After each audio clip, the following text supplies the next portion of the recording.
In this video, I'm going to be going over Q3 final exam. This is just a practice problem that can help you review some important concepts in Q3.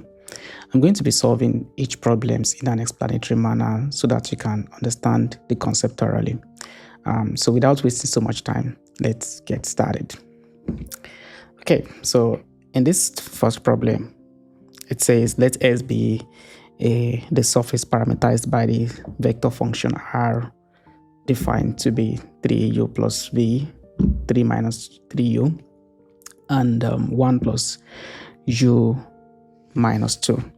And then we also given the domain of the parameters, which is between 0 and 2, and minus 1 and 1. All right, so basically, again, let's imagine we have a surface. So we have a surface here, and then we want this point to be on the surface. So this point is 401. So let's say we have this to be point P with coordinate 401. Okay, so we can always define the position vector for this point in space. So we can have this to be the position vector corresponding to this point. So let's call this position vector here OP. So OP is given by the components here, which is going to be 4, 0, and 1.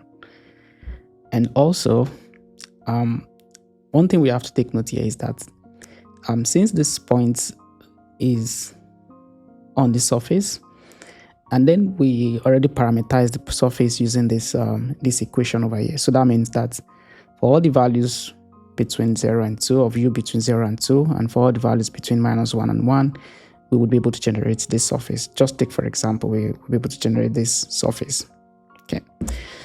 All right, so that means that if this point should be on the surface, that means that this vector here, so since we want to find the parameters u that correspond to this point, so all we can do is just to set this equal to each other. We can set this to be equal to the vector r, which is u and v, which is defined to be 3u plus v, 3 minus 3u, and then 1 plus u minus v. Okay. Then after that, we can now go ahead to, since this vector, we want to set this vector to be equal to this vector. So what we can do is to set the components to be equal to each other. So that means if we do that, what are we going to have?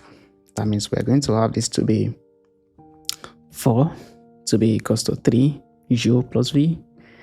And then we're also going to have 0, right? This component here to be equal to this component here. So that means we're going to have this to be 3 minus 3u.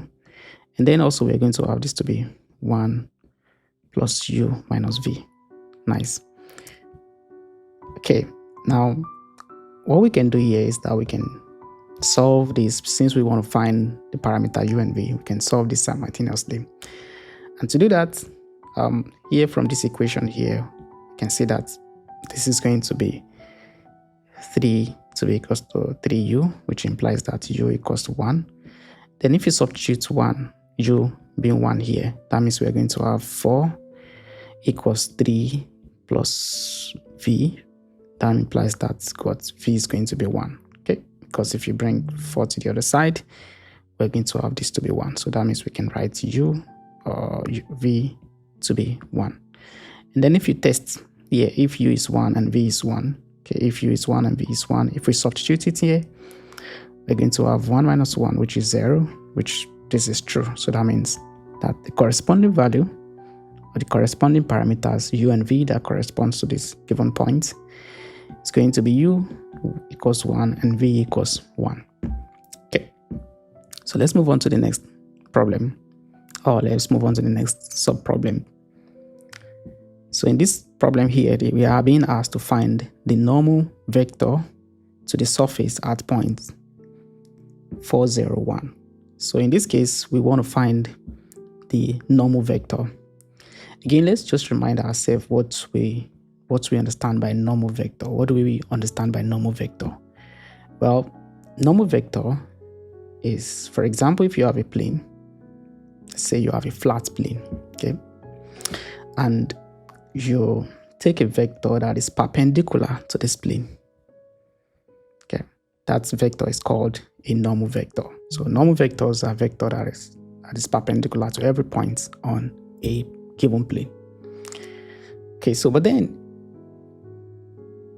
for a surface, here we want to find the normal vector at a given point. So of course, if a surface is not necessarily always flat, okay, can have highs and different lows. We can think of surface as, like, for example, we can think of it as a hill, or let's say a mountain. So we have some parts that are highs and then we have some parts that are lows. It's not necessarily flat. But then you can always, stand straight on a mountain, right? So that's more or less like going to be your normal vector at that particular point. Okay, so how do we find the normal vector? Now, let's consider two curves on a surface, right? The first one is going to be C1, that is keeping y constant, and then C2, that is keeping x constant. That means if we keep x constant, we can now generate C2, and if we keep y constant, we can generate C1. So we have two curves that intersect at this given point P here. So our goal is to, for us to find, another thing I want to remind you is that if you have a plane, let's say we have a plane, for us to find the normal vector, the idea is to find two vectors that lies on this plane, right? And then take the cross product of those two vectors, because when you take the cross product of two vectors, you generate a third vector that is perpendicular to both of the two vectors. So that is the idea of cross product. So if I take the cross product of this vector here and this vector here, I will generate the third vector that is perpendicular to this vector and also to this vector.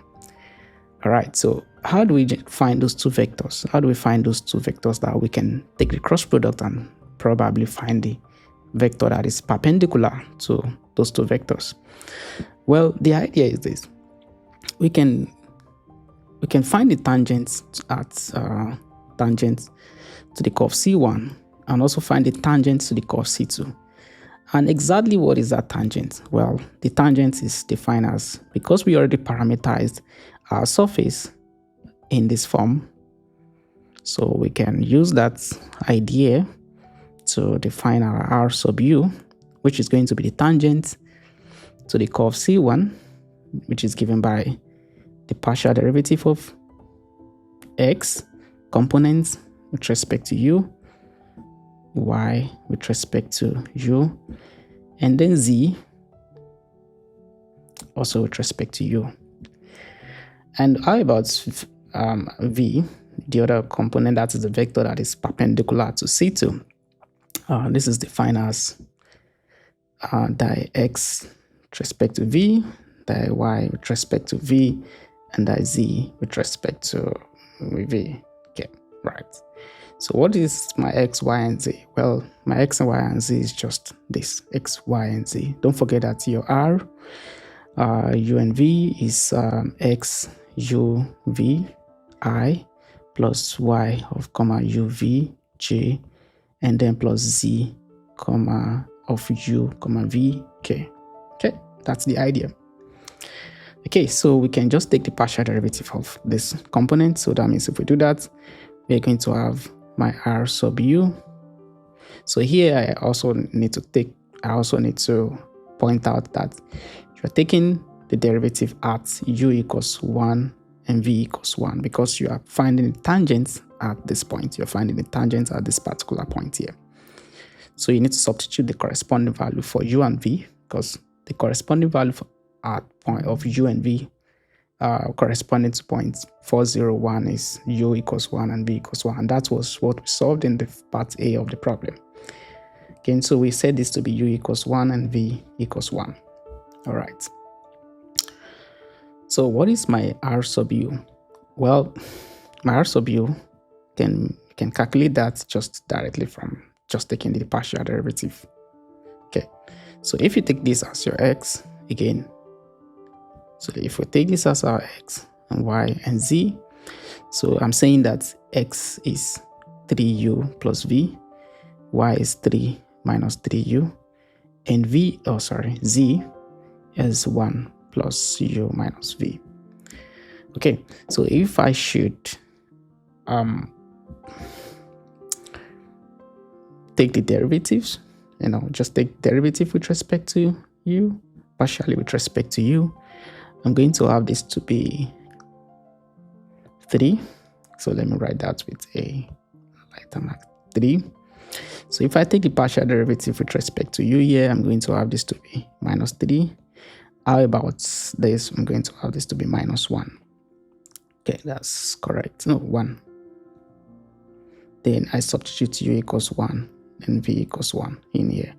But since all of these values here are constant, right? So if you substitute, these are constant, right? So there's no value for u and v. Suppose you have u here or you have v here, that means you need to substitute the value for u equals 1 and then v equals 1 so that you can get the corresponding vector. So here we don't need to substitute anything because it's all constant. Nice.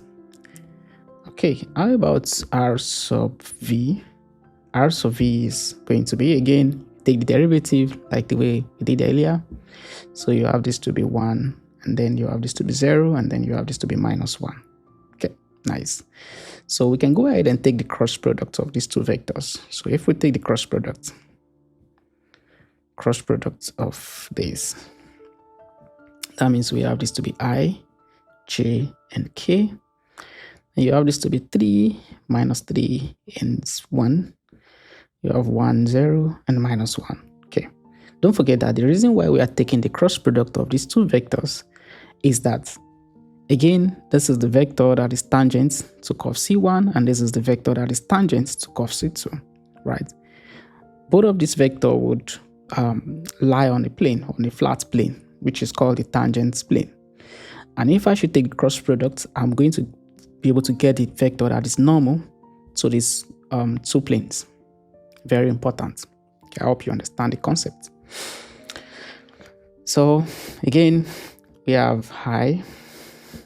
Take just the determinant. We have 3.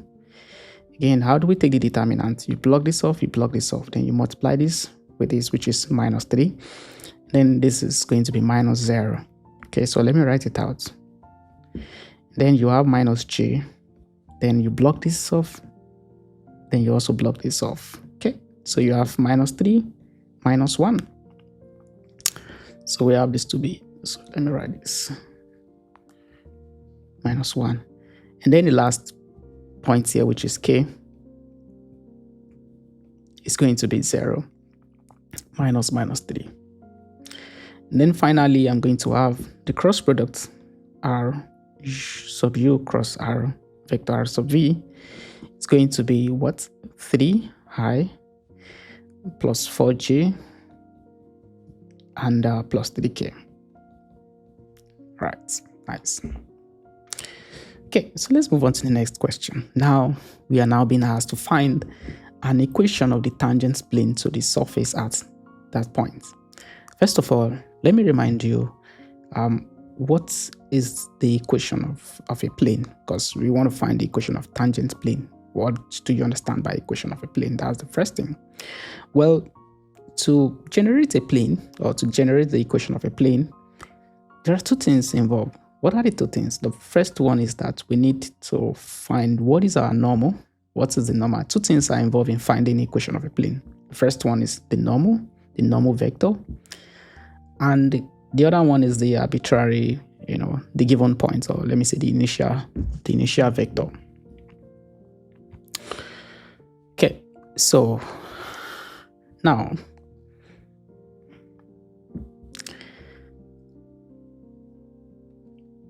if we pick an arbitrary point with coordinates x, y, and z, and let's call that vector r.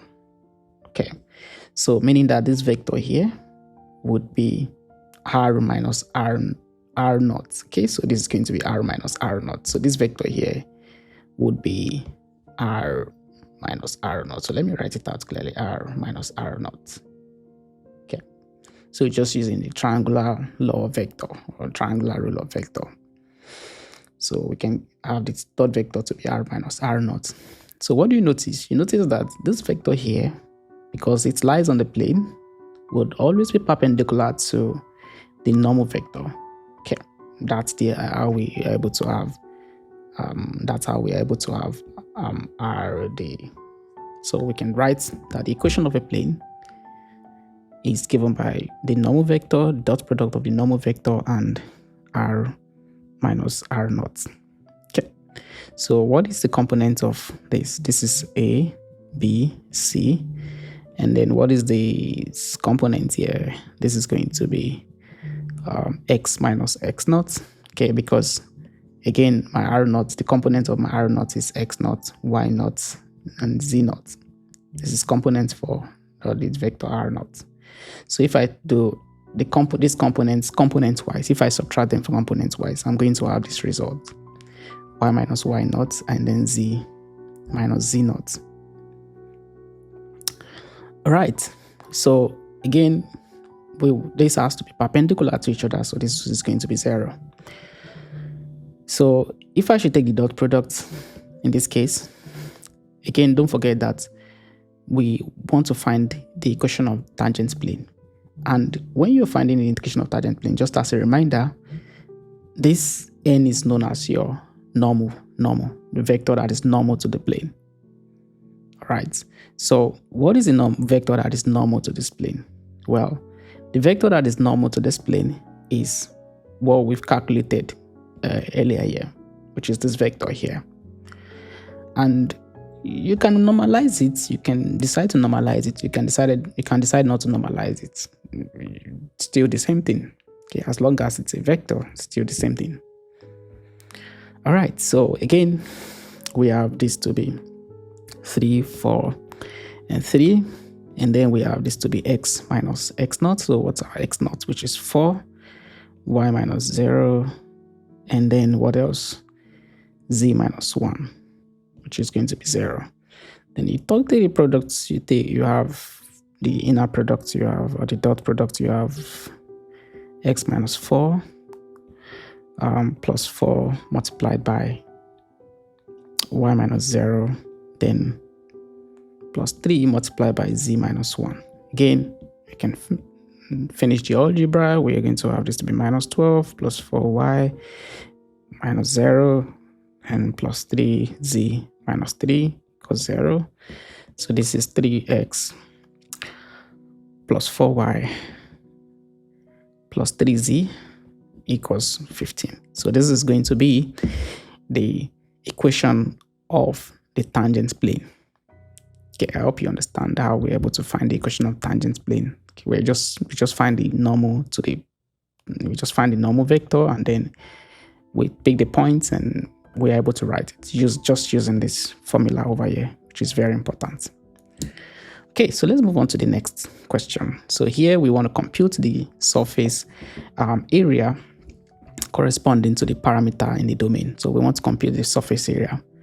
First of all, let's remind ourselves what is the formula for calculating the surface area. Okay, so the surface area is given by this formula here. Just the double integral of d, then the magnitude of r sub u cross rv dA. Okay, so now what is this? This is just your elemental area. This is the area of your, let me call it area of the small patch in your line on your surface, and then this is just the formula for calculating the area. And then the surface area is given by this formula over here. Okay, so this is very important. Now, how do we convert this? Well, since we are given, so again, if you try to sketch this domain, so we want to sketch this domain. So we have u is between 0 and 2, So you have u, let's say this is u, so this is going to be u, and this is going to be v. So u is between 0 and 2. So we have this to be 0 and 2. And v is between, so this is the v-axis. So v is between -1 and 1. Okay, so meaning that we are going to have this box here. So this is the domain. So how do we, this is a rectangular domain. So we can use this double integral, can integrate with respect to u first, if you like, because it's just a rectangular, domain. Doesn't really matter the order. So again, what is the magnitude of Ru cross Rv? So the magnitude of Ru cross Rv is going to be square root of 3 square plus 4 square plus 3 square, which is going to be square root of 34. Okay, so we have this to be square root of 34, and then we have this to be du and then dv. So what is going to be the bound? What are going to be the bounds? So we are integrating with respect to u. So u is between 0 and 2, and then v is between -1 and 1. So we can write it as 1 -1 and 1. And then we can easily integrate this. So integrating this, we can bring out a constant. So since we just want to integrate what is inside, so integrating with respect to u first, you have this to be u between 0 and 2. Then you have dv outside here. Okay. And then if you solve this, you have 2 square root of 34. Integral between -1 and 1. So this is between -1 and 1 dv. So which is going to be 2 square root of 34. And then you have v between -1 and 1, which is going to be 4 square root of 34. Okay, so this is the surface area. So this is the area of the surface of, of all the, surface we are considering between corresponding to the parameter of the domain. All right, so let's move on to the next question. In this question, we are asked to compute the curl of f. Okay, well, again, I'll write out the formula for calculating curl of f. It's pretty much straightforward. The curl of f is just the cross product of this nabla operator and then with your vector field f. Again, what is your nabla operator? Your nabla operator is given by this. So for me, for the rest of the problems I'll be solving, my vector x, let's say we have vector x, vector r, let's say it has xi, for example, plus yj plus zk. So I'll be using this format, x, y, and z. So I really like using this format because it saves me time from writing I, j, and k several times. Okay, so you can use this and you can use this. It's fine. So this is going to be di y, and this is going to be di z. Now about your f. So f is going to be, p, q, and r.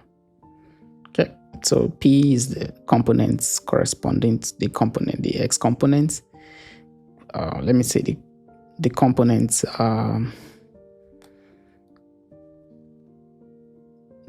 The x component here. This is going to be the ith component, the jth component, and this is going to be r is going to be the kth component. Okay.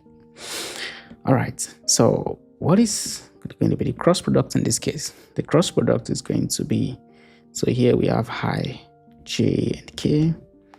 Then here we have di x. Okay, because we are taking this first. And then here we have di y. And then you have this to be di z. Then we have, what is my p? X, y square, and minus z. Okay, So if I write out this determinant, so what are we going to have? We're going to have this to be I. Again, you cross this. So that means you are taking the derivative of minus z with respect to y, minus take the derivative of y squared with respect to z.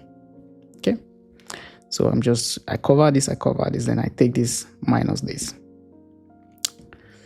All right, so I can just write it for, so this is going to be dx minus z minus the di z of x, and then plus k.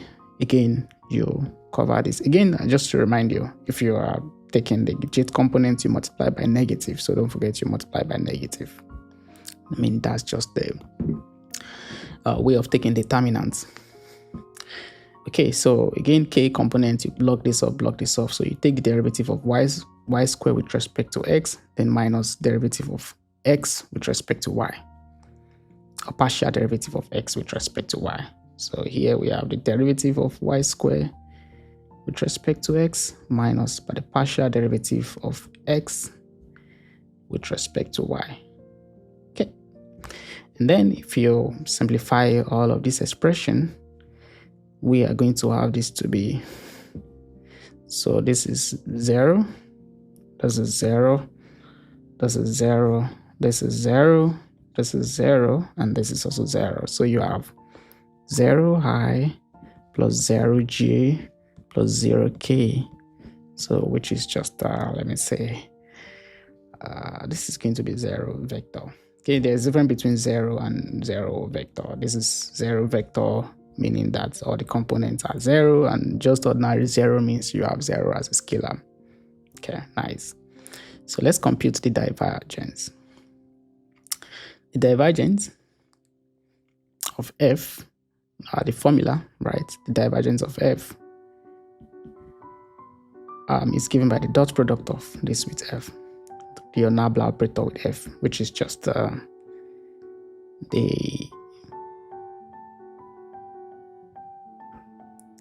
p dx plus the q dy plus dr dz. Okay, so I mean just from here. So again, you take the derivative. So if you take the derivative partially with respect to x in this case, so here let me write it out. So we have dx. So what is my p? P is x plus dy y of y squared, and then plus dy z of minus z. Okay, so here we have 1 plus 2y minus 1, which is going to be 2y. So that is how to compute the divergence. Okay, so let's move on to the next question. So in this case, we are asked to use the divergence operator to use the divergence theorem to calculate the flux of this vector field. Okay, just to remind you guys that flux. So just to remind you guys, flux measures how much a vector field, for example, like fluid flow or an electric fluid or field, passes through a surface. Okay. So the formula for calculating the flux, or let me use the word to be more precise, the outward flux, okay, is given by this expression over here. So here the outward flux can be calculated using f dot your normal vector, then your elemental s, and then across the surface. Then this is what this is the formula we use to calculate the outward flux. So it's very important you know this formula. Well, the divergence theorem just says that, okay, for you to calculate the outward flux, I only need to calculate the volume, right? The volume of the divergence of f. Okay, so that's why we have this divergence integral over here. So the first thing first is that we need to understand the surface or the region we are given. Now, since we want to calculate the outward flux, first of all, we need to understand what region are we given. So we are given E is a paraboloid.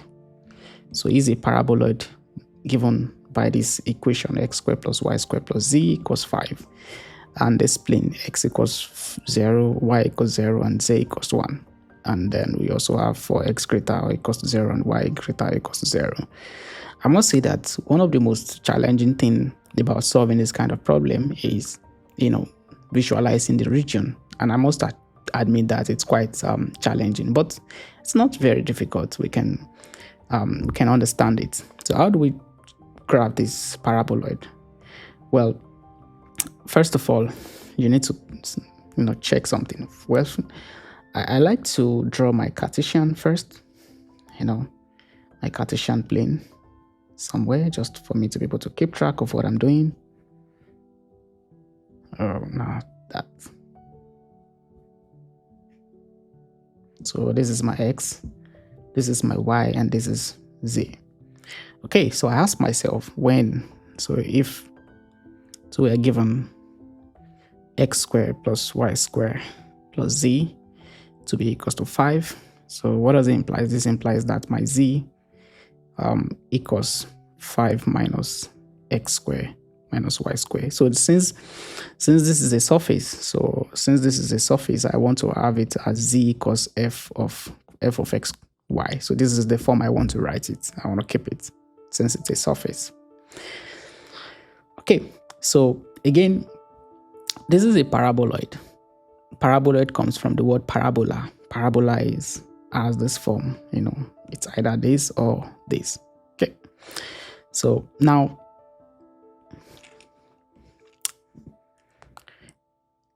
when x and y is 0, okay, what I mean by when x and y is 0, I'm looking at the plane.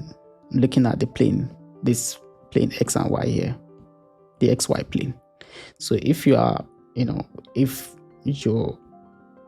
if you are on this flat ground, so when x and y is 0, what do I have? So when x and y is 0, what is z? So z is 5. So the corresponding values for z is going to be 5. Okay, so meaning that, I beg your pardon, when x, so again, let me write it again. So again, when x comma y is 0, 0, what do I mean by this? So what I'm trying to say here is that when I'm at the origin, when x is 0 and y is also 0 on the xy plane. So if I look at the xy plane, I'm looking at when x is 0 and also when y is 0. So I'm looking at this plane here. If you look at the xy plane, I'm just looking at this point here. Okay, so what is going to be my corresponding value for z? Corresponding value for z is going to be 5. So meaning that if you substitute x to be 0 here and y to be 0 here, you have z to be 5. So here, I can come up here, and say, okay, this is going to be 0, 0, 5. Okay, I have a candidate. And then when z is 0, so when z is 0, that is z equals 0 means you are looking at the xy plane. Okay, that's the xy plane when z is 0. Okay, so when z is 0, what is my... So what would I have? So when z is 0, I'm going to have x squared plus y squared to be equals to 5. So when z is 0, I'm going to have a circle of radius square root of 5. So meaning that here, I'm going to have this to be I hope I can draw this. So this is going to be the largest circle here is going to be square root of 5. So, and then I can also have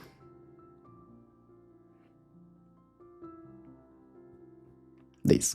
Okay, so since this is a paraboloid, this is a paraboloid, right? So you can think of paraboloid as, okay, if I should set from here, from this equation, if you set y squared to be 0, if you set y squared to be 0, you're going to have z equals 5 minus x squared. So 5 minus x squared would look like this, right? The maximum is going to be 5, right? It's going to be 5. And then if you set y, again, just set one of the parameters. If you set x to be 0, you're going to have z equals 5 minus y squared, right? Which is also going to be a paraboloid, a parabola rather, facing the other way around, which the maximum point is going to be 5. So from here, it makes sense for us to draw a paraboloid this way. So this is how our paraboloid is going to look like. Okay. Nice. All right. And then I can also have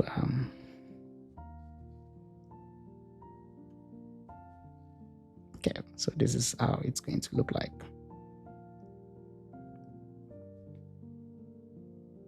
Nice. Okay. All right, so this is this equation over here. This is going to be z equals 5 minus x squared minus y squared. Now the next thing is that we also need to draw these planes. So we have plane x equals 0, y equals 0. So plane x equals 0 may just mean your YZ plane. So you have your YZ plane. So the YZ plane is going to be all of this. I'm not going to draw it out, but I just want you to visualize the YZ plane. So you have, you are slicing it across the side. And then you also have y equals 0. So y equals 0 is going to be plane y x z. Okay, so that's going to be plane xz. Okay, so you have two planes. So plane xz is just going to be slicing. It's like you're slicing it. You're looking at plane. So again, let me take it again. So when y equals 0, you are looking at plane xz. Plane xz. And when you take x to be 0, you are looking at plane yz. Okay, so again, if you look at this, let me just draw this a little bit. So let's say this is my x, this is my y, and this is my z. So this plane here is going to be my plane xz. This plane here is going to be my plane, this plane here is going to be my plane yz. And then this plane here is going to be my plane xz. Okay, this plane here is xz. So this is corresponding to y equals 0, while this is corresponding to x equals 0. All right. So again, we are also looking at this plane z equals 1. So plane z equals 1 means that you are slicing you are slicing horizontally. Okay, you are slicing horizontally. So meaning that if this is z equals 1, so we need to slice this horizontally. So if we slice this horizontally, what are we going to have? So I can use so let's slice it. Okay.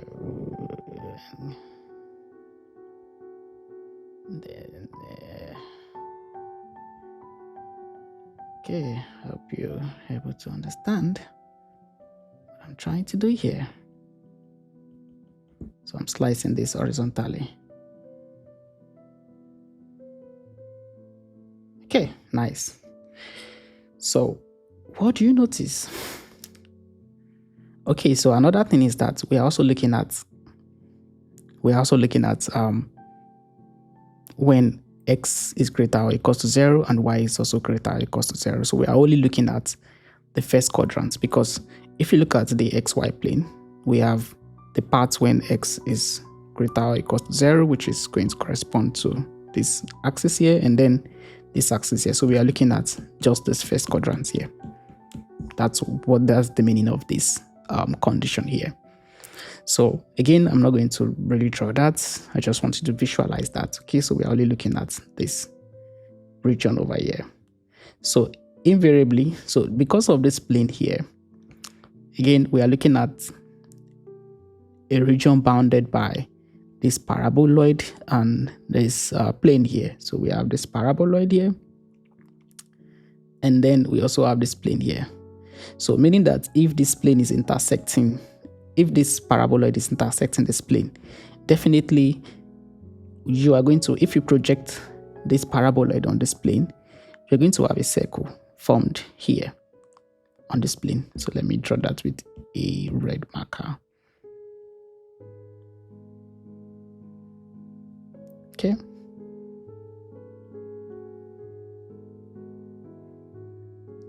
However,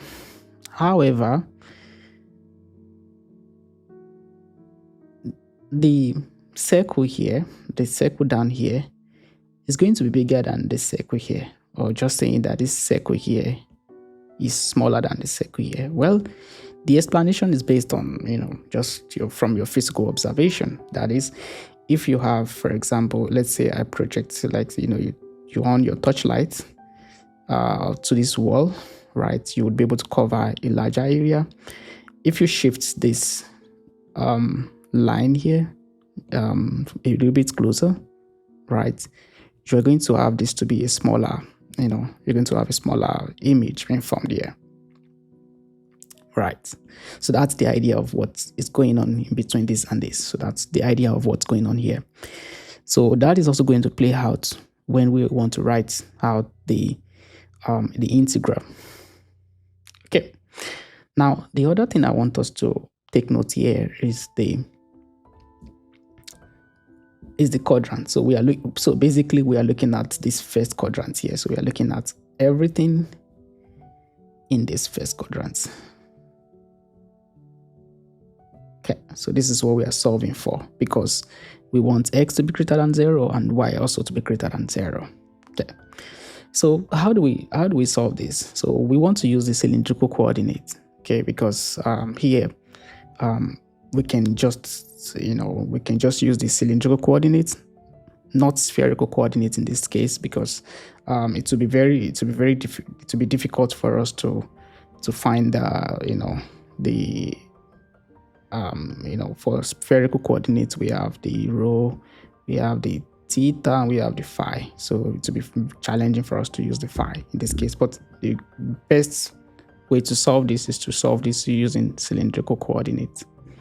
Okay, you use spherical coordinates when you have cones. Like when you have cones, you want to use the spherical coordinates. But when you have a paraboloid, you want to use the cylindrical coordinates as a rule of thumb. All right, so for cylindrical coordinate, let's quickly do a quick revision about cylindrical coordinates. Well, quick things under cylindrical coordinates.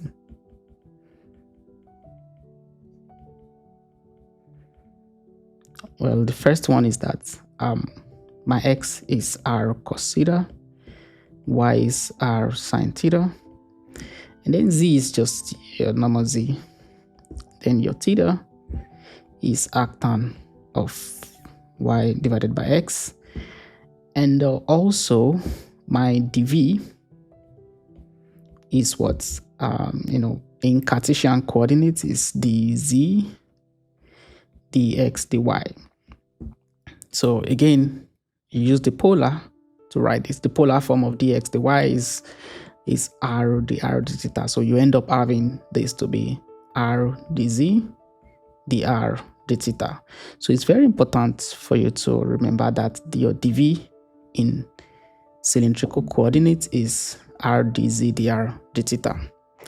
Okay, so let's use this information to solve this, to solve this problem. Now, before I do that, like I said, the way I normally approach cylindrical coordinates is to, because I want to write this dx dy, I want to write it as r dr d theta. So it's safe to say, okay, well, I'm going to look at this from the top, right? So if you look at this from the top, right, so meaning that you are projecting everything here on this plane here. You are projecting it on the plane z equals 1. So we are projecting it on plane z equals 1. So if you project everything on plane z equals 1, so if z is 1 here, Okay, so again, if z is 1, so what are we going to have? We're going to have 1 to be equals to 5 minus x squared minus y squared. So that implies that what? That implies that you have x squared plus y squared to be equals to 4. Safe to say 2 squared. Okay, nice. So what do we observe? We can observe that the radius here on this xy plane is going to be, the circle on the xy plane is going to be root square root of 5, and the circle formed on plane z equals 1 is going to be, the radius is going to be 2. Okay, just from here. Okay, so since we are solving in cylindrical coordinates, so again, you project this on your xy plane, right? So projecting this on the xy plane, what would you have? So let's draw out the xy plane. So the xy plane, just by looking at it from the top. So you look at everything from the top. What you would see is going to be a circle. If you sort of collapse everything, just make everything flat, you're just going to be having a circle. So not completely a circle. Again, we are meant to have, so I make this thick. So why am I doing this? I'm doing this because of this condition. X greater or equals to 0, and y also greater or equals to 0. Like I said earlier, so we are solving for x greater or equals 0 and y equals to also greater or equals to 0. So we are solving in this region here. So what's going to be the radius? The radius, again, because we are solving on the plane z equals 1, so we are going to have this 2b, the radius is going to be 2. So we have x squared plus y squared to be equals to 2 squared, which is just 4. Nice. And then, so we can go ahead and write the domain for r and theta, which is going to be domain for r. So your r, is between 0 and 2 in this case. Okay, so you have your r to be between 0 and 2. I hope you guys remember why this is going to be 2 and not square root of 5, because we are projecting on the z equals 1 plane. We are solving just all of this. So this is what we are solving for. This is the region of E. Okay. And then I'm going to have this to be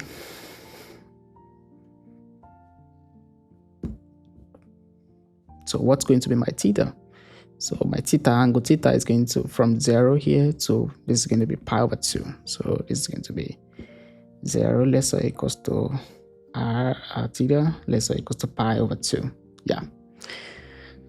And then what's going to be my E? It's going to be my domain E. My domain E, which is going to be r, theta, and z. Again, 0 between r, 2, theta, and pi over 2. And then what is going to be my z? Again, z on this plane here is 1, right? Z is 1 on this plane, right? 1. And then you grow up, then, because you are moving in this z direction. So every point on this, because think about it, your circle, you are stacking your circles in the z direction. You're stacking your circles in the z direction, right? So since you're stacking your circles in the z direction, right, what does it mean? That means that the corresponding value for z here would be like, again, this is just going to be this function here, because the parts that generate this curve here, or this, region here, is given by this equation. So we are meant to have z is going to be 5 minus x squared minus y squared. And don't forget that in cylindrical coordinates, we have x squared plus y squared to be equals to r squared, right? That's the relationship between, these are the relationship between the Cartesian coordinates and the cylindrical coordinates just for cylindrical coordinates. It's quite different from spherical coordinates. Okay, so meaning that this is going to be my r, because x squared plus y squared is going to be r squared. So that means that this is going to be 5 minus r squared. So here we have this to be, we have z, largest z, we are integrating from 1 up till 5 minus r squared. So I hope you understand how I'm able to come up with this, all of these things here, all of these bounds here, just me looking at the geometry of the problem. Okay, nice. Okay, so I also want to, just show you guys how this region looks like. So this is how it looks like when I plot this on, decimal, no, not on decimals, on GeoGebra, which looks very, again, let me put it here, which looks very similar to what we've drawn here. So again, just as a mere comparison, this is what we are solving for, just to have a clearer picture of what we are doing. So this is what we are solving for, because this is plane. This plane here is plane z equals 1. And this is, of course, your plane z equals 0. So we are solving for this region. All right, so let's take this off and then go ahead and write our integral. So again, the flux is just using divergence theorem. This is E. So what is the divergence? Divergence of f. From the previous problem, divergence of f is 2y, meaning that we have this to be 2y, and then we have dv, because we are doing volume integral or triple integral, which is more or less like volume. Okay, nice. So we can go ahead and arrange it.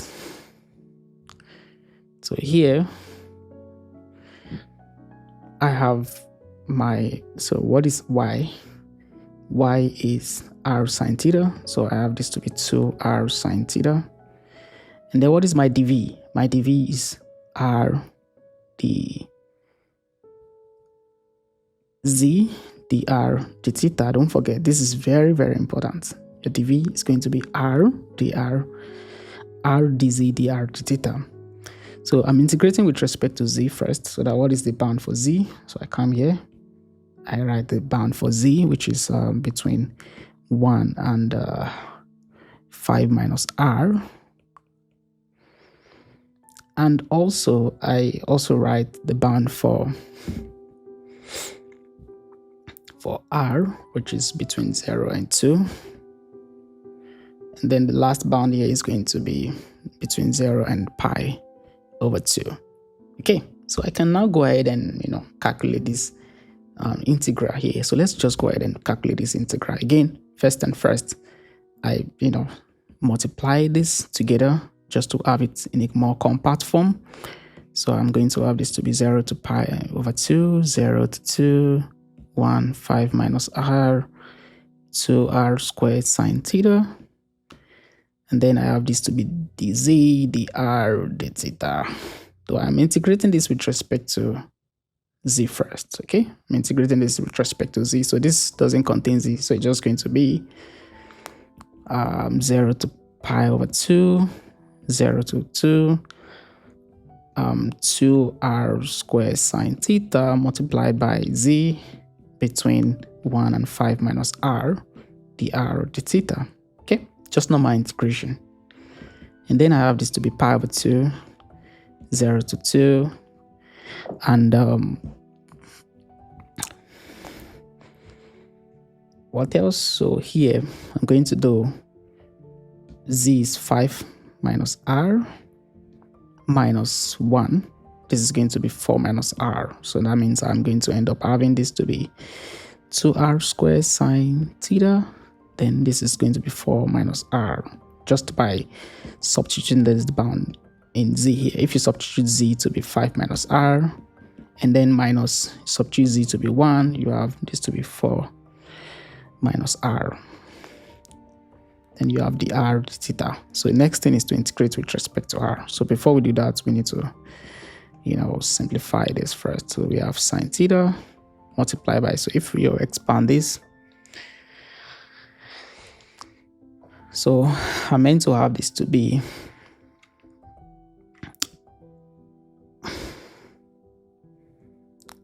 So if you multiply this and this together, you're going to have this to be 8r squared minus 2r to the power of 3. I guess.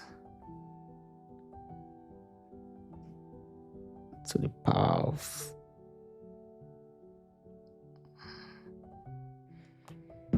just one moment. Okay, so this should be 5 minus r squared.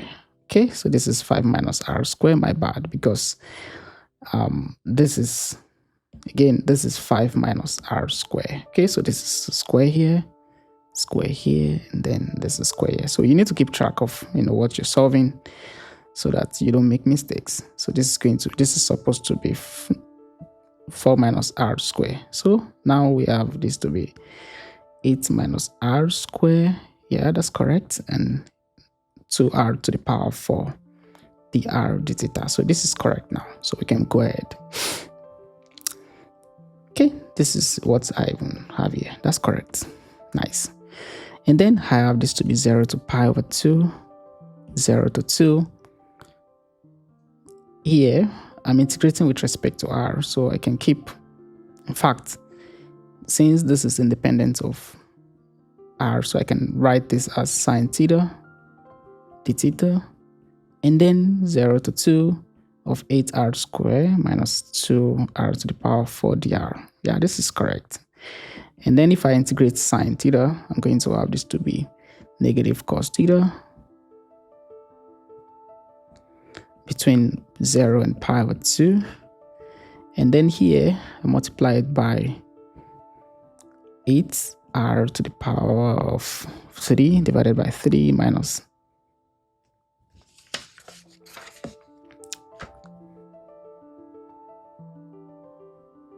2 over 5 r to the power of 5 between 0 and 2. Then if you simplify this, cos pi over 2 is going to be minus 0, then plus 1. Then here, if you substitute 2 here, you're going to have this to be 64 divided by 3 minus 64 divided by 5. And then if you simplify this result, you're going to have the final answer to be 128 divided by 15. Okay, so you can use your calculator to do this, or you can do it with your head. I mean, just take the LCM, which is 8. This is 8 times, oh, sorry, this should be 15. Right, this is going to be 320 minus 192. Okay, then if you subtract it, you're going to have this result here, which is the flux. So you see how we use the divergence theorem to write the flux, and then we use the cylindrical coordinate here to simplify it to solve the integral. So that's the main idea. All right, so let's move on to the third question. So in this question, we are asked to determine if this vector field here is a conservative vector field. If it is, find the function, and then if it is not, we write does not exist. Usually, the problem you'll be given would be conservative, because you will use that to solve the next few problems. So if you don't have it to be conservative, you might need to check again.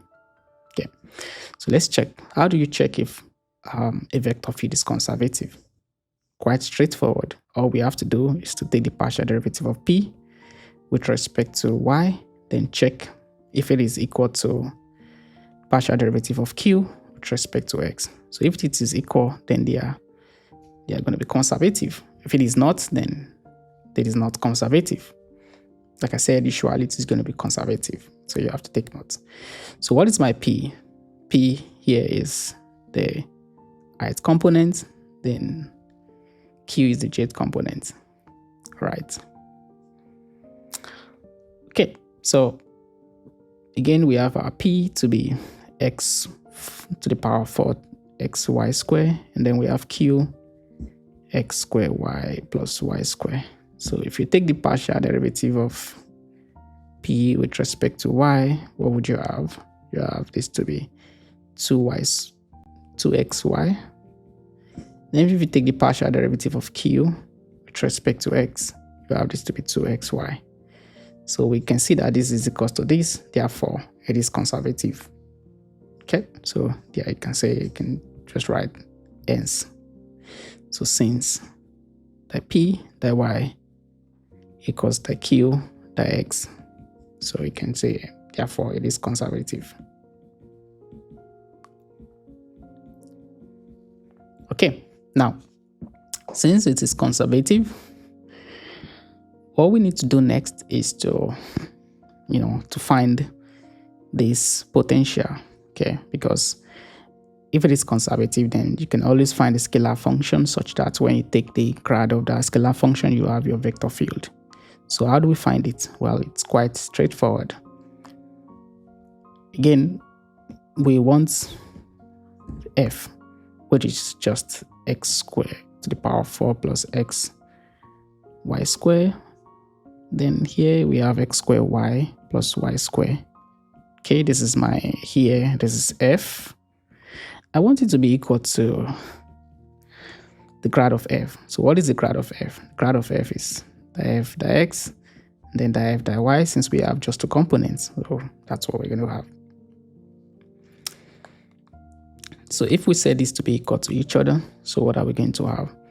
So that implies that what? The f, the x is x to the power of 4 plus xy squared. And then the f, the y is going to be x square y plus y to the power of 2. Okay, so what is going to be my f of x comma y in this case? So my f of x comma y would be, so all I have to do is to integrate this with respect to x. So if you are integrating functions of two variables with respect to x, meaning that you keep the other ones as constant, then you integrate it. So if you integrate this with respect to x, we're going to have this to be x to the power of 5 divided by 5, then plus x squared divided by 2 multiplied by y squared. Okay, there is one more thing. Again, when you are integrating, we had arbitrary constants. And what's going to be the arbitrary constant in this case? The arbitrary constant in this case is going to be a function of y.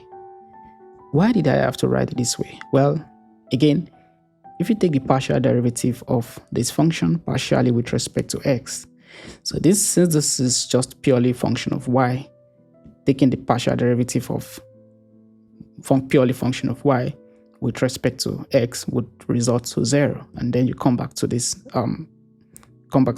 previous expression over here. So it makes sense to add this as a function of y, because we are looking at this is function of two variables, x and y. Okay, so again, what do? We take the partial derivative of this function here. We take it partially with respect to y. So if you do that, again, this is purely function of x. This is going to be 0. So taking the partial derivative of this with respect to y, what are you going to have? We're going to have this to be x squared y. Then plus, this is going to be g prime of y, because we are taking, so if you are taking the partial derivative of just purely function of y, it's still the same thing as taking the normal derivative of a function, which is just g prime of y. Now, this has to be equal to each other, right? So if this is equal to each other, if you say this is equal to each other, what are you going to have? So this implies that what? You have x squared y plus y squared to be equals to x squared y plus g prime of y. So again, you have g prime of y to be equals to y squared. Okay, so if g prime of y is y squared, what is g of y? Well, g of y is just the integral of y squared, which is y to the power of 3 divided by 3. Then here we had arbitrary constant k. Now the question is, will this be the function of x, function of y, or just independent of x and y? I want you to take some minutes to think about it. And if your answer is independent of x and y, that is correct, because again, this is purely function of y. So if you're integrating it, So it doesn't contain x. This is just function of just one variable. So if you're integrating just function of just one variable, you have, this is going to be an arbitrary constant that is independent of y and also independent of x. Nice. So we can now have our, our f of y, of f of x comma y, which is going to be x to the power of 5 divided by 5 plus x squared divided by 2y squared plus g of y, which is y to the power of 3 divided by 3 plus k. Yeah, nice. So this is our function. All right, so the next question says that show that the line integral is independent of the path. This line integral is independent of the path. Again, line integral is your line integral along the path C is f dot dr. So meaning that if this field here is conservative, you can write this as the grad of f, right, dot dr. And then using the fundamental theorem of line integral, this is going to be just f of r of b minus f of r of a. Okay, so meaning that if a field is conservative, the line integral depends only it only depends on the endpoint. Okay, conservative means it's independent of the path. That is, for me to find the line integral between 2 points, let's say I want to find the line integral between these 2 points. If the field is conservative, then irrespective of the path, I would still have the same line integral. So path independent, that's what we mean by path independent. Irrespective of the path you tread, you are still going to have the same line integral. That's the meaning of it's been conservative, and that is only true when it is conservative. So to show that this line integral is independent, so you just say since f is conservative,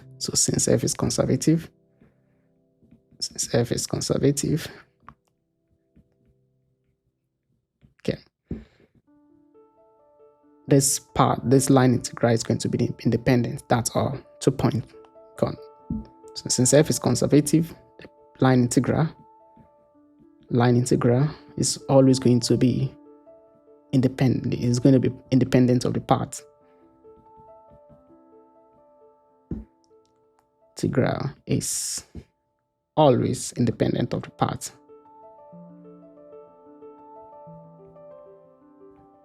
Dependent of the path.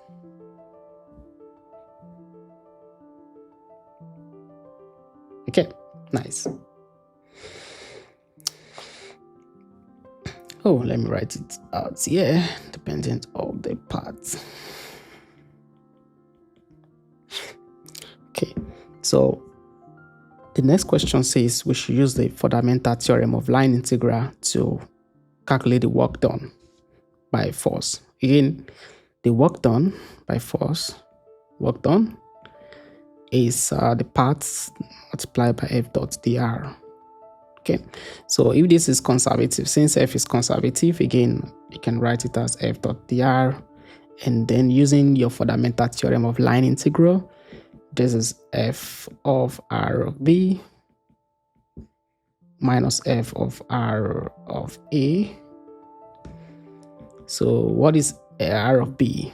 R of b is your endpoint, which is 1, 1 minus f of r of a. R of a is just your starting point, which is 0, 0. Okay, because this is conservative, we do not care about the path. Okay, it's path independent. Okay, so here we're going to have to, meaning that what we need to do here is that we need to plug in these values so when x is 1 and y is 1. So we plug in the value for x equals 1 here and y equals 1 here. So what are we going to have? We're going to have this to be 1 over 5 plus 1 over 2, right? Then then plus 1/3 plus k minus, so substitute 0, you have 0 plus 0 plus 0 plus k. Okay, so k minus k goes to 0. Then we have this to be 6 plus 15 plus 10 divided by the LCM, which is 30. And this is 31 divided by 30. So this is the line integral. Okay, so you can see the advantage of you having an idea that it is conservative, because it saves you a lot of time by just using the fundamental theorem of line integral. I hope you are enjoying this video so far. I hope this makes sense. I hope you are learning a lot from this video. The goal is for you to learn a lot, and get prepared for your exam. Okay. So if you feel tired, it's okay to, pause the video, or, go do some things, or maybe do some other things, but I'm going to continue.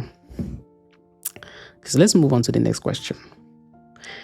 So here we want to evaluate the surface integral. Okay. So here we want to evaluate the surface integral, where S is the part of a cone, Z equals square root of, x squared plus y squared, that lies under the plane Z equals 1. Okay. Again, first and first, we write the formula for our surface integral. So the surface integral is given by f of x, y, z ds, which is just which is given by f of r of u, v, and then you have the magnitude of ru, and then rv. Okay, this is again, if you take this out, you have the surface area. Okay, if you take this out, you have the surface area. If you include the value of the function, then you have the surface integral. So that's it. So when this is 1, you have the surface area. When this is not 1, or let's say it's some positive value, you have the surface integral. So that's what we want to calculate. Okay, so in this case, we have this cone that lies under this part. Okay, so that's what we want to do. Now, like I said, for you to calculate, anything that has to do with double integral or multiple integral, first, we need to sketch our surface. If you do not sketch the surface, you may not be able to, parameterize the region or the domain. So it is always very important we know how to sketch the surface. So this is a cone. You're already given that this is a cone, right? It's a cone that lies under this plane. Cone, it looks like this. A cone, what it looks like this. Okay. So if this is, let's say this is negative, then so face down. If this is positive, that means it's face up. That's just a cone. Okay. So we have Z equals x squared, square root of x squared plus y squared. So again, I'm going to draw my axis. So this is my x, y, and z. And what else? I have a cone.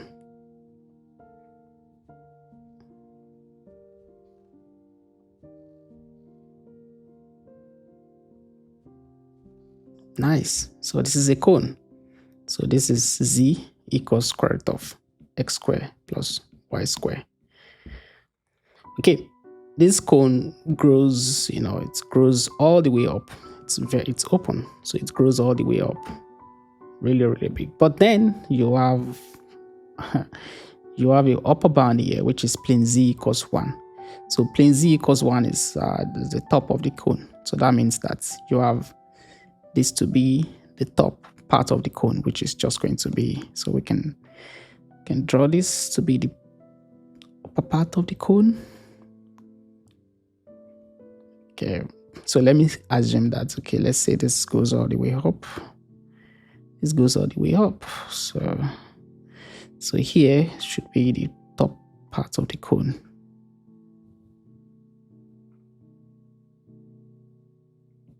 Okay, so I hope you understand what I'm saying. So this is going to be z equals 1. So this is the top upper, or the upper part of the cone. Okay, so the next thing is that we need to parameterize this cone here. We need to parameterize this cone.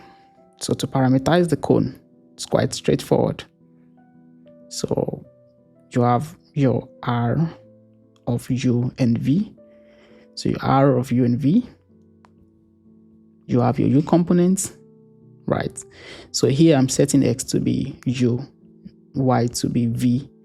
So z is going to be square root of u square plus v square. Quite straightforward, right?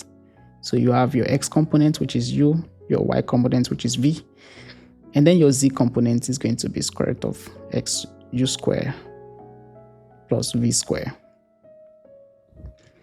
So the next thing is that we need to calculate what's my r sub u and r sub v. So r sub u means that you want to take the partial derivative of your r partially with respect to u, which will give you 1, 0. And then if you take the partial derivative of this function here partially with respect to u, you would have this to be u divided by square root of u square plus v square. And then if you take the partial derivative of this, which partially with respect to v, you would have this to be 0, 1, and then v divided by square root of u square plus v square. Okay, so again, we take the cross product. Go ahead and take the cross product. So you have this to be r cross r sub u cross r sub v. So we have I, j, k. Then we have this to be 1, 0, and u divided by square root of u square plus v square. And then we have this to be 0, 1, then v divided by square root of u square plus v square. So if you take determinant, what would you have? You're going to have this to be minus u divided by, so again, you cover this, so you have this to be 0, and then this is going to be minus u divided by square root of u square plus v square, then minus j, right? So this is going to be minus, so again, you cover this, so this is going to be v divided by square root of u square plus v square. And then you have the last component, which is just going to be, cover this, it's just going to be 1. Okay, then you'll find the magnitude. So what's going to be magnitude? The magnitude in this case is going to be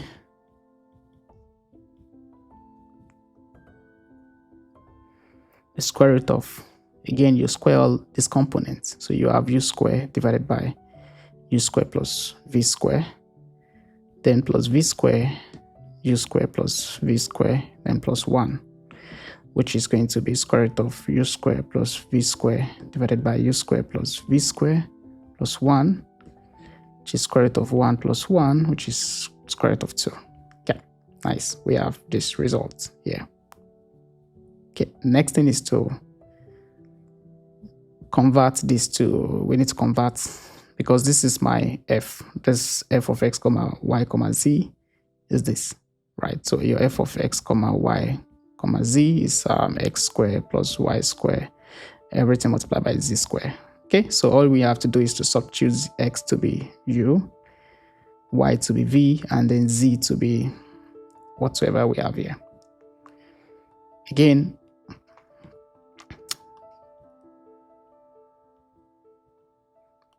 so f of x comma y comma z. So we want to convert it to f of r of u comma v. So in this case, we are going to have this to be, again, this is going to be u square plus v square. Okay, then multiply by z square, which is just u square plus v square. Okay. All right. So meaning that we have this, meaning that the surface integral, which is f of r of v of u comma v multiplied by dA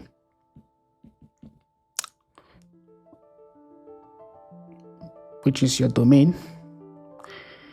So again, don't forget that this is coming from here, f of x comma y comma z ds.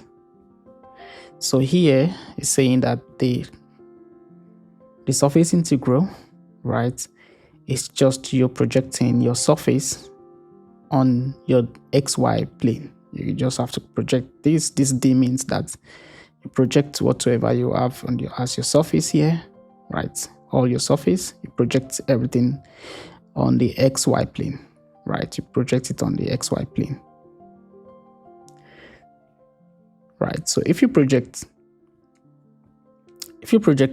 this on your xy plane, so what are we going to have?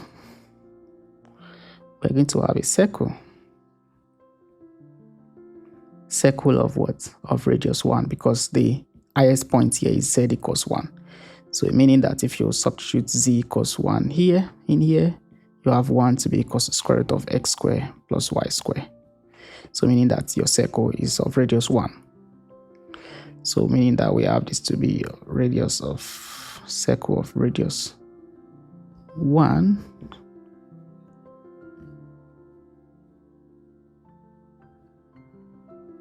Okay, so you have circle of radius 1. So since you have x squared plus y squared to be equals to 1, because I projected this onto the xy plane. So you're just looking at it from the top, you're going to be seeing a circle. That's the meaning of projecting onto the xy plane.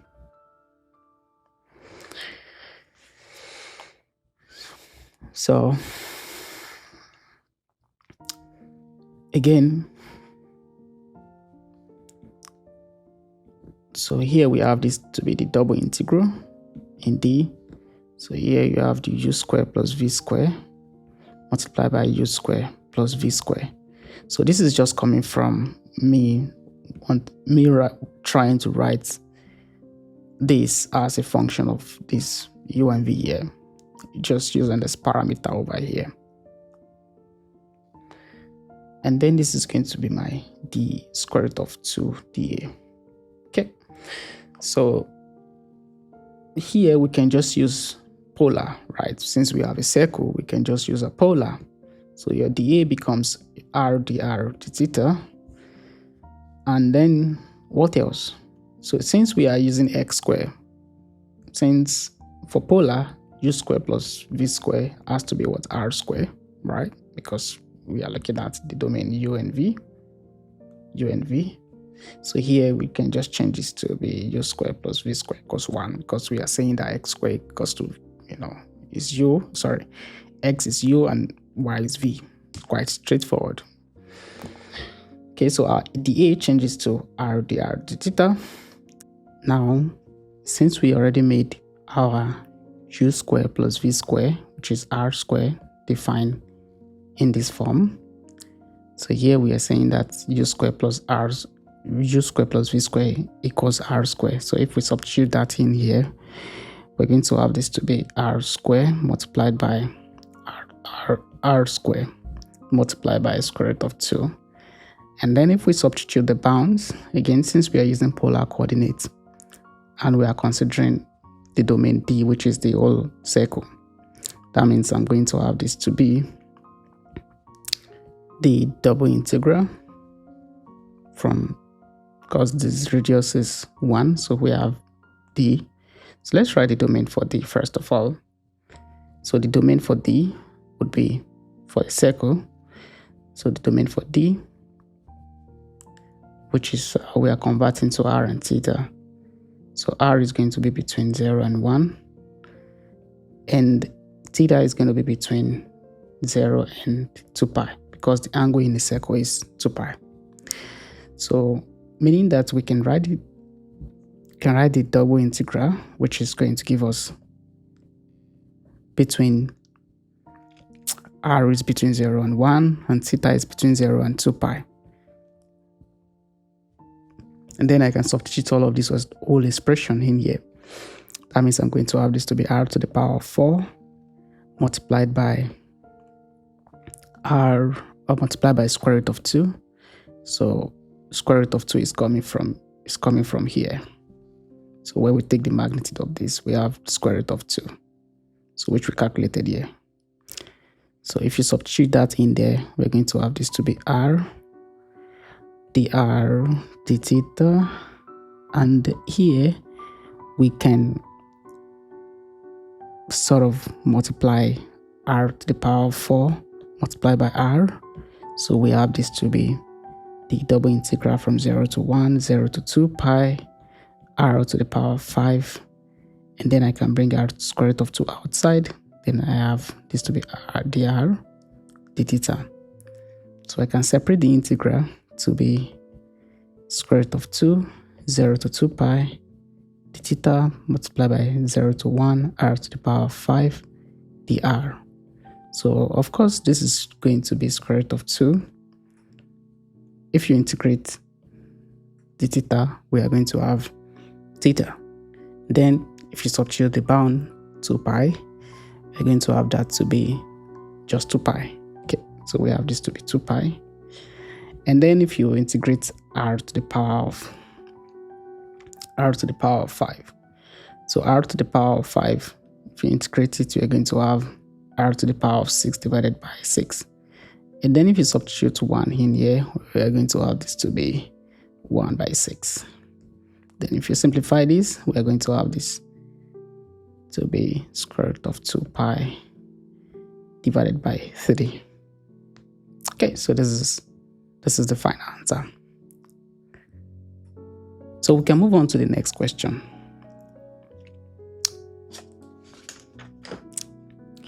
So in this question, we have let the solid E be the region bounded above by the hemisphere. So we have an hemisphere, we have the hemisphere, and it's bounded below by a cone with x to be greater or equals to 0, and also y to be greater or equals to 0. So our goal here is to write a triple integral that represents the volume. And we are not, here it says do not evaluate. We are only allowed to set up the integral in using the rectangular coordinate system, or let's say Cartesian coordinate system. So, and we are not allowed to evaluate the integral. Okay, so first thing first, we need to sketch this. We need to sketch this region E. That's the first thing. So how do we sketch this region? Again, we are given an hemisphere, which is square root of 16 minus x squared minus y squared. Okay, again, if we square both sides, we would have z squared to be equals to 16 minus x squared minus y squared. And then we can write this as x squared plus y squared plus z squared equals 16. So this is the equation of a sphere.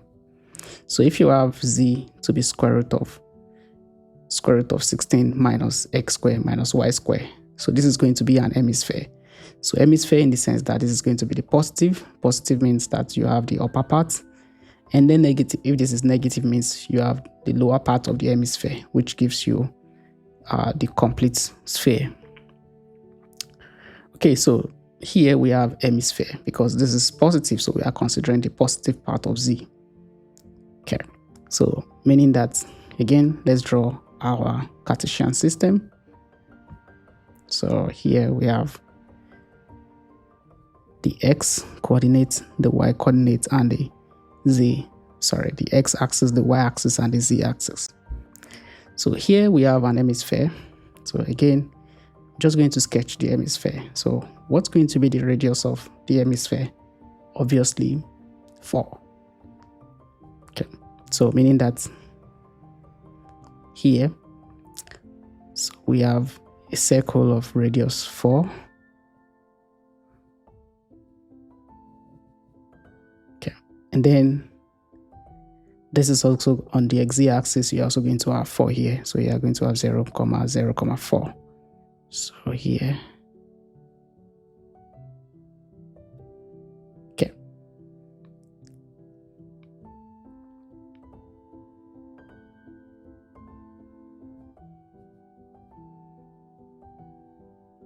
Okay.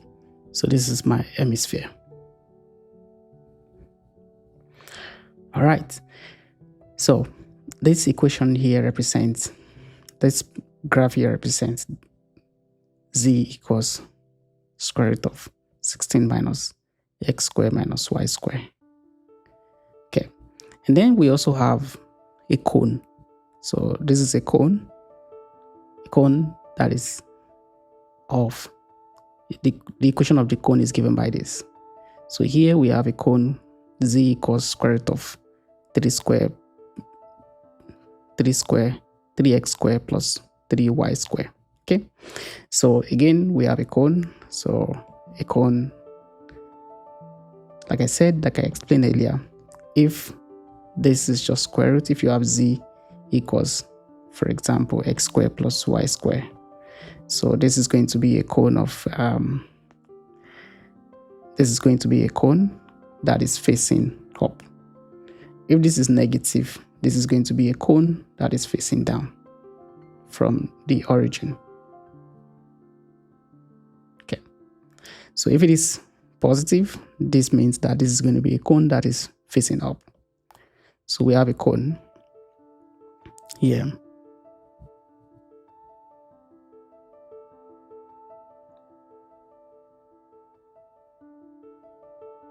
Now, what do you observe? You can observe that the cone would intersect this hemisphere at some point here. Okay, so that's what we can observe. Because now, what's going to be the region? Again, before we even draw the final region, first of all, we have an idea of what we are looking at. So we are looking at something that looks like an ice cream. So an ice cream in the sense that you have a cone that has a spherical top.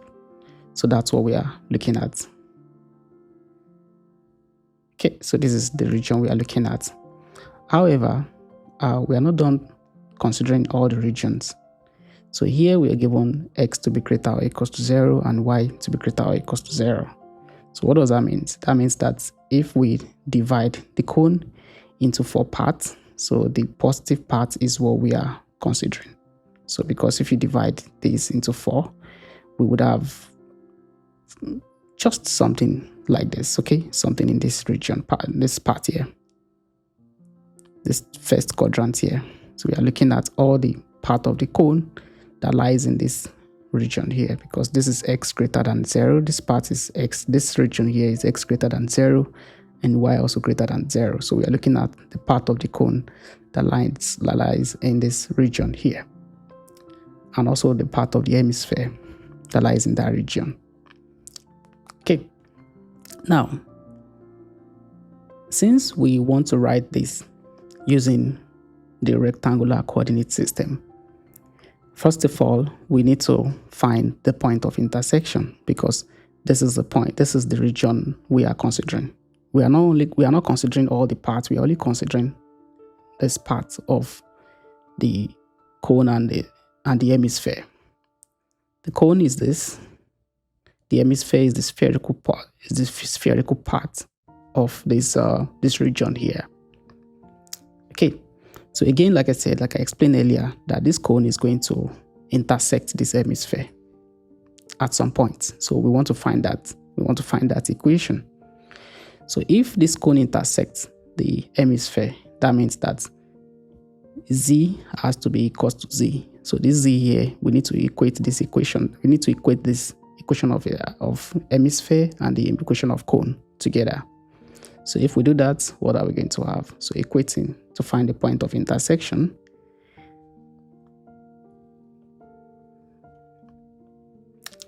So here we have square root of 16 minus x squared minus y squared to be equals to square root of the cone, which is 3x squared plus 3y squared. And if you square both sides, we have 16 minus x squared minus y squared to be equals to 3x squared plus 3y squared. So if you call it like terms, we're going to have this to be 16 to be equals to 4x squared plus 4x squared. Then we end up having this to be x squared plus y squared to be equals to 4, because if you divide both sides by 4, we're going to have this equation over here. So meaning that meaning that they are going to intersect at, so their intersection would give a circle. Okay, so if this hemisphere and this cone intersect, the plane that is going to be formed is going to be a circle. Okay, it's going to be a circle, which is really nice. Okay, so and then if you project that intersection, like the part where they intersect on the xy plane, if you project that on the xy plane, you're going to have a circle of radius 2. Okay, because this is just a circle. This is the equation of a circle. So if you project that on the xy plane, you're going to have a circle. Okay, so meaning that, and another thing I want us to take note here is that, okay, so again we have a circle. So here we have, if you project this, we're going to have a full circle.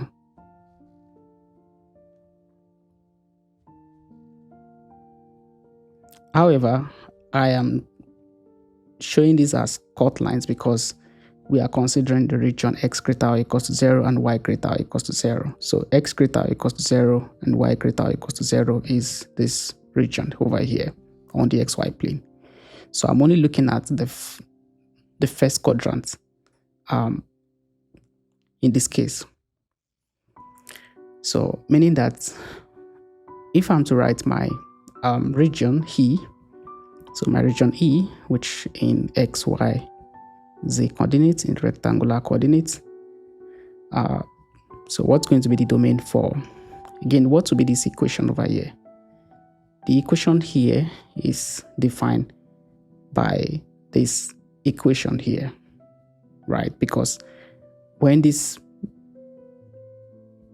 hemisphere and this plane and this cone intersect, they intersect. Their intersection forms a circle, right? They intersect. If we should trace their intersection, it would be a circle. And if we project it onto the xy plane, we would have a circle, to be more precise.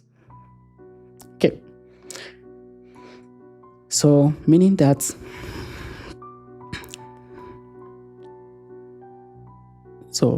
the equation of the circle here is x squared plus y squared to be equals to 4. And not only that, we can write that as just saying that we can write that as y to be equals to square root of 4 minus x squared. I mean, we should bring x squared to this side and then we take the square root of both sides, we're going to have that result. Okay, nice. So what's going to be the range of x? So since we want to integrate with respect to, we want to cover this region, right? So there are two ways in which we can cover the region. It's either we integrate with respect to x first, then integrate with respect to y, or We integrate with respect to y first, then integrate with respect to x. So here in this case, I'm going to be integrating with respect to x first. So integrating with respect to x, meaning that I need to consider the range of x, where x is from 0 to 2. The highest value of x here is 2. Lowest is 0. So we have between 0 and 2. So now, so what's going to be the range of y? So I need to integrate along y. So integrating along y means that I'm going to integrate between 0 and the equation for y here is square root of 4 minus x squared. So here I'm integrating between 0 and square root of 4 minus x squared. Again, the way you do double integral is that, let's say I have a region, for example, let me say this region to be more precise, and I want to find the area of this region. So what do? I first of all integrate with respect to x. So I find a line, I integrate along this thin line strip with respect to x. So all I do is find the x value here and also the x value here. That's going to be my bound for x. And then after that, I integrate this line here along the y-axis, right, parallel to the y-axis. So integrating along the y-axis would sweep every part of this region here, and that's how we calculate area. Similar to like you finding just normal area. Okay, so again, I integrate with respect to x, so the x value here is going to be 0, and the highest x value here is going to be 2, because we are considering between, since the radius is 2, so the x value here is going to be between, this is going to be 2, 0, and this is going to be 0, 0. So that's why we are between 0 and 2. And then for the y value, because we are now integrating along y, we are stacking in the y direction. So definitely the y value would change in this direction, right? So it's going to change by this equation. So before, the y value here is 0, right? So y is 0 here. Then when you integrate to the top, to change based on the endpoint here, which is square root of 4 minus x squared. Okay, nice. So, and then what's going to be my value for z? So value for z, again, since we are integrating along z, so the lowest point here is determined by which equation? The equation of a cone, which is just square root of 3x squared plus 3y squared. And then the highest point here, again, the highest point here is going to be determined by the equation of the hemisphere, which is square root of 16 minus x squared minus y squared. And then we have it. So what's going to be our volume? Our volume is going to be the triple integral dv, which is, so here we integrate with respect to z first, and then we integrate with respect to y, and then we integrate with respect to x. Always bear in mind that your last iterate is going to be a constant. Okay, so you want to make sure that you keep this last iterate as a constant. So, and then this is going to be square root of 3x squared plus 3y squared. And then you have this to be 16 minus x squared minus y squared. Then you have this to be from 0 to square root of 4 minus x squared. And then you have this to be between 0 and 2. I hope you understand how I'm able to write this integral. Again, for the x bound, if you are integrating with along x first, so you integrate from 0 to 2, then integrate along y. y is 0 here, and then your y changes the size of your strip, right, changes in the y direction, which is given by, this is square root of 4 minus x squared. Okay, nice. So I hope you guys understand how I'm able to come up with this integral. You might have to maybe pause and play and think about it for some time, or just watch it over and over again, and so that you can get the concept in a more clearer version. All right, so let's move on to the next question. So in this question, we are being asked to write this in spherical coordinates. Okay, to write in a spherical coordinate, we might need to remind ourselves what spherical coordinates really is, or what is spherical, something spherical, or how do we get spherical coordinates?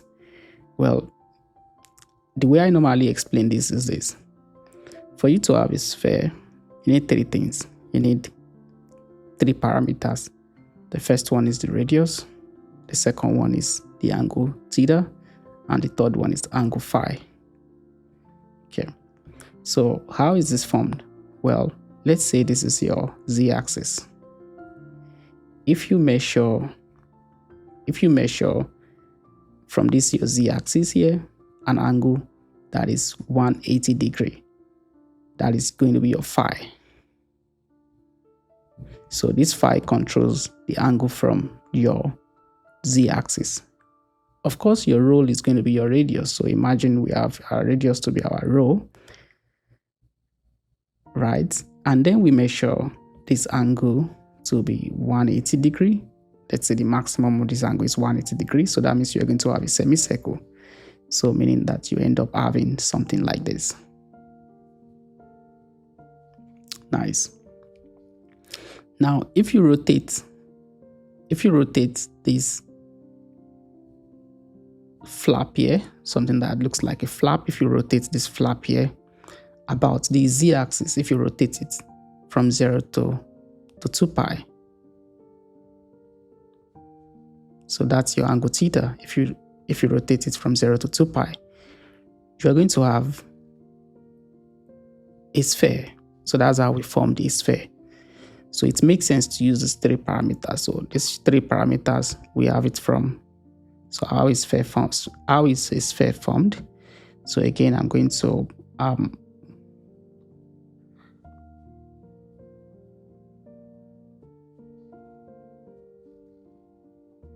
okay, so this is really nice. Okay, yeah. Now, again, you have a sphere. This is your sphere. You have your angle phi. Your angle phi is measured from the z-axis, from the positive z-axis. So this is your angle phi. Of course, you have the radius of the sphere, which is your rho. And then you have your angle theta. Your angle theta is measuring how you tilt your angle. That's the side here. So if you tilt this, if you round this in the z-axis, you are going to have generate the whole sphere. So that's how it is being generated, and that's why the range for phi is between 0 and pi, and the range for theta is between 0 and 2 pi. Okay. All right. So what other things do we need to remember? We also need to remember how you can convert from Cartesian to spherical coordinates.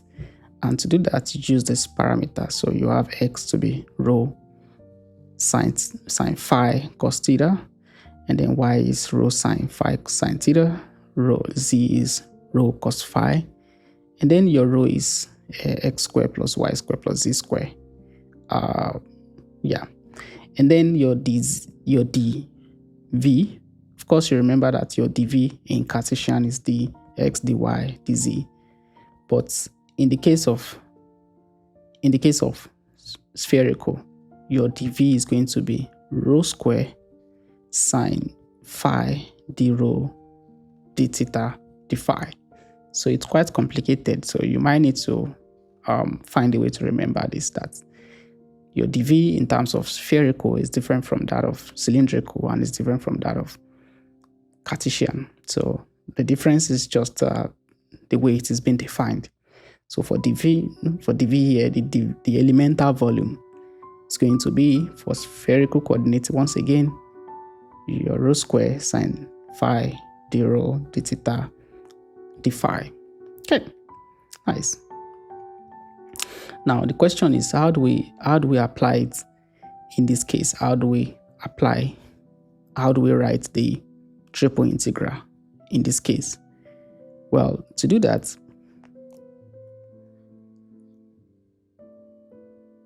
we need to consider two things. First of all, again, we know the range for, okay, so let me write it out. So again, we want to write the range for the region. So we have rho, we have theta, and we have phi, which of course in this case, since we are now, if you look at this from the top, again, like I said, you look at this from the top. If you project this onto the xy plane, we're going to have this region here. Now, remember that for spherical, again, you have this to be your theta. Your theta is the angle in the xy plane, right? And then your rho is just your radius. Your maximum radius would be your value of rho, right? And then this, your angle phi, is the angle it makes with the positive z-axis.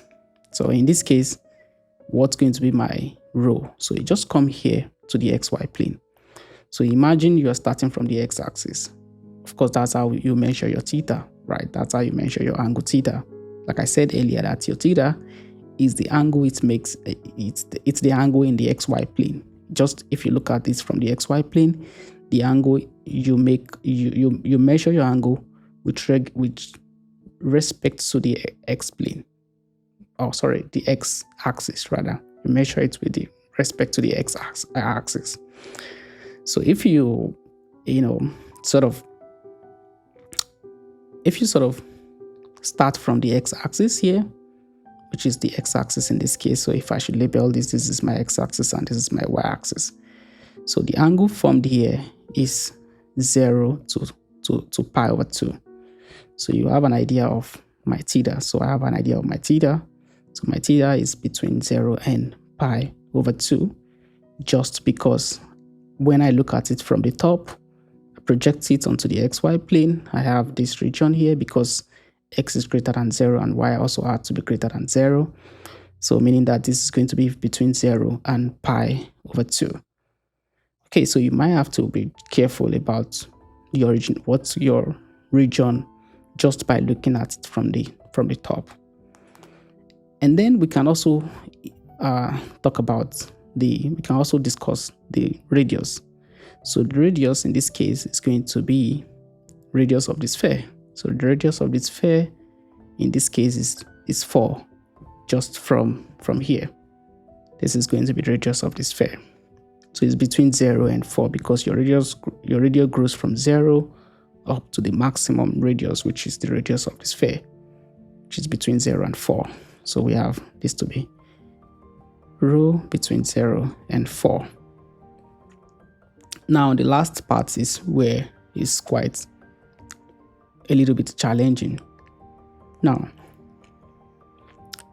again, like I said,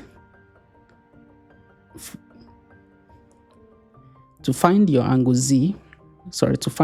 phi, your angle phi is measured from your positive z-axis to this line here. So this line here is controlled by which equation? This line here is controlled by the equation of a cone, right? So this is given by the equation of a cone. So meaning that we need to find the corresponding angle phi from this equation of a cone, right? And how do we do that? Well, all we have to do is just to recall this value here, because this transformation converts from Cartesian to cylindrical, or to spherical to be precise.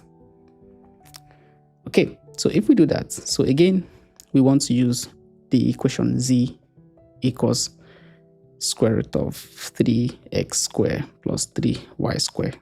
Okay, again, why are we using this equation? We are using this equation because we want to find the corresponding angle phi that eventually gets to this point, because your angle phi moves from 0 up to this point, but you don't know the angle.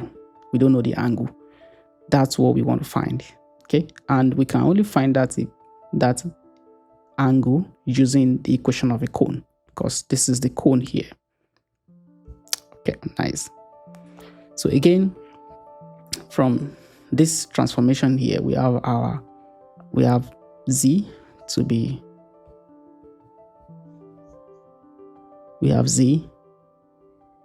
equals to rho cos theta, and we have x to be rho sine phi cos theta, and y to be rho sine phi cos sine theta. So if we substitute all these values in here, we're going to have this to be rho cos theta. So z again is rho cos phi. So this is rho cos phi. So we have rho cos phi to be equals to square root of 3 multiplied by x squared. So if you square this expression here, what are we going to have? We are going to have this to be rho square sine square phi cos square theta, then plus, if you square this y, we're going to have this to be 3 rho square sine square phi sine square theta.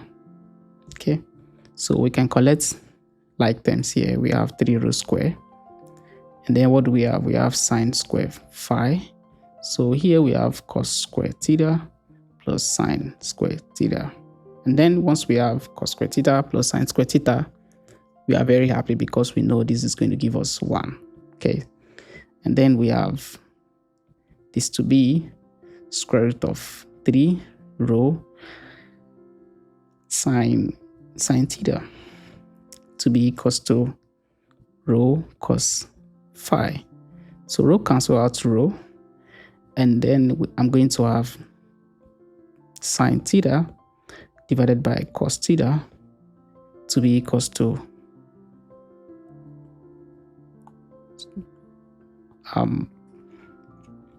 1 by square root of 3. So that implies that tan theta is what? 1 by square root of 3. So if I take the arctan of both sides, that means theta is going to be pi divided by 6. Okay, so we have a bound for, we now have a bound for phi. So this should be phi. I made a mistake. This should be phi. This should all be phi.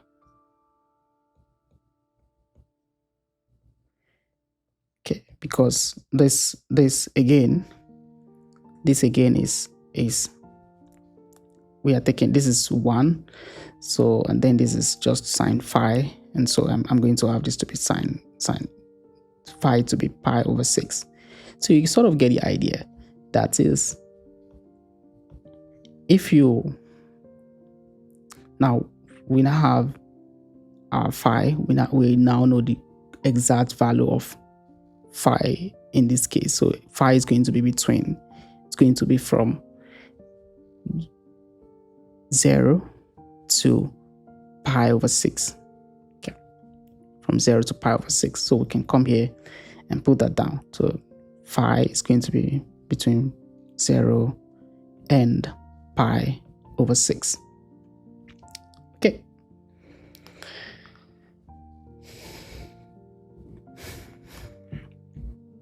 Nice. So here we can go ahead and then evaluate the triple integral. So let's write our triple integral.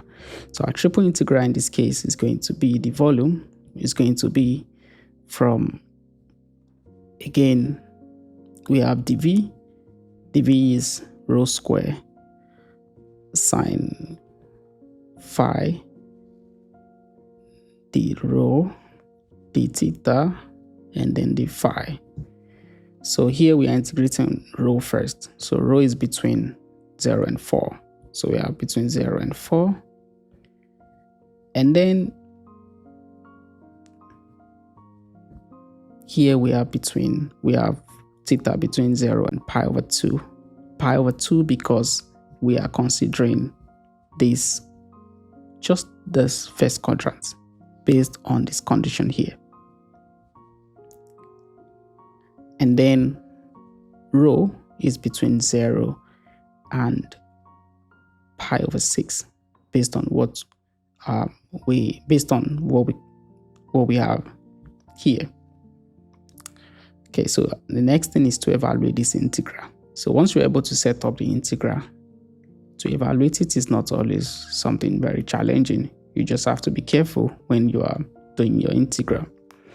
So here we want to evaluate this integral. So we have 0 to pi over 6, 0 to pi over 2, 0 to 4, rho square sine theta, d rho, d theta, d phi. So here, since we can just write this as 0 to pi over 6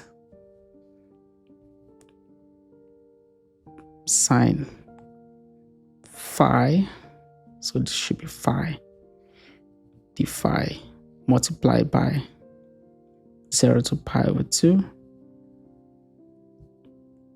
d theta and 0 to 4 rho square d rho.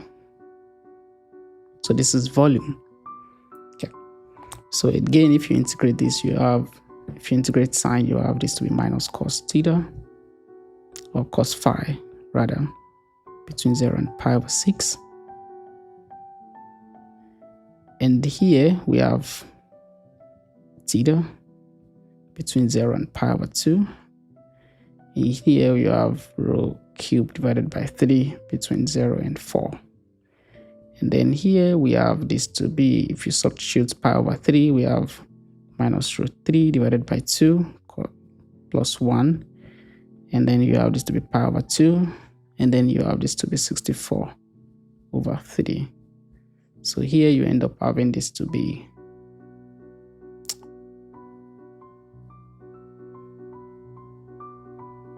minus of square root of 3 plus 2 divided by 2 multiplied by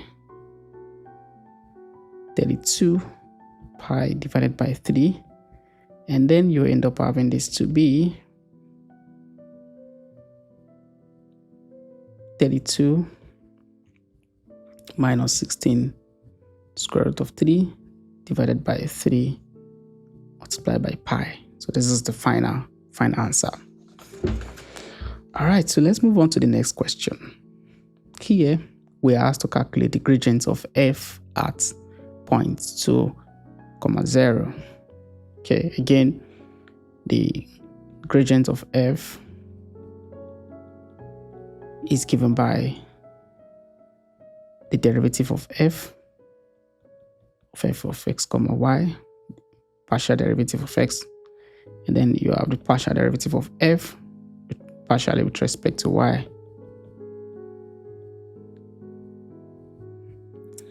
So here, all we have to do is to take the partial derivative of f here with respect to x, which is going to give you the first component. And then you take the partial derivative of f with respect to y, which will give us the second component. So if you take the partial derivative in this case, partially with respect to x, so here you have 2x minus y e to the power of negative xy. And then if you take the partial derivative of f with respect to y in this case, so here is 0, this is going to be 3, and this is going to be minus x e to the power of xy. So here you have this to be 3 minus x exponential negative xy. So you are taking you want to find the partial derivative or the gradient at 2, 0. So that means you could substitute x to be 2 and y to be 0. So here we have this to be 2.2 minus 0 times e to the power of 0, then 3 minus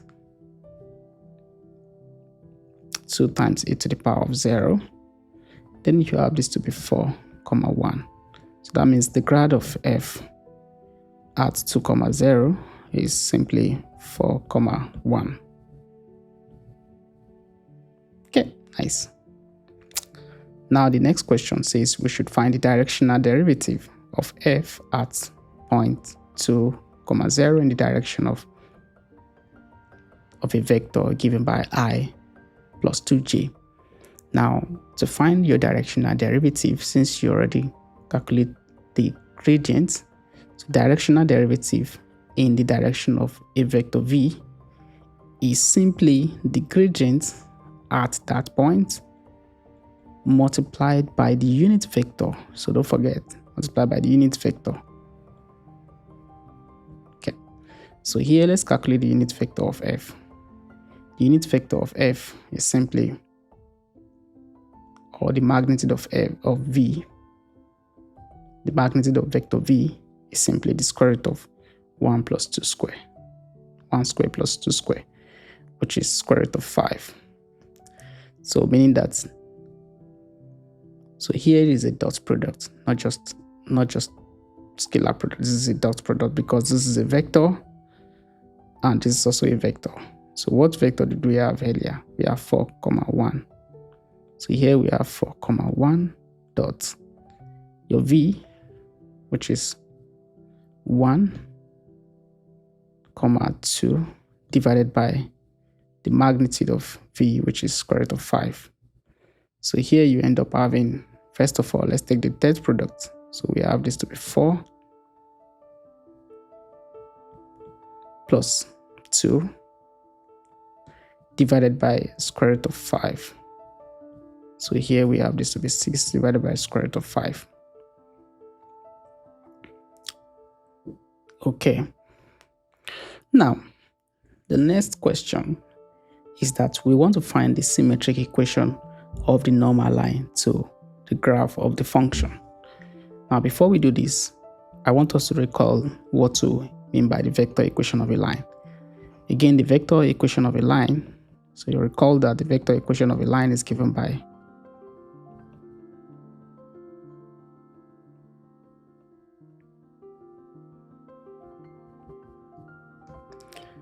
the vector equals to r naught plus tv. Okay, so this v is called the direction of the line.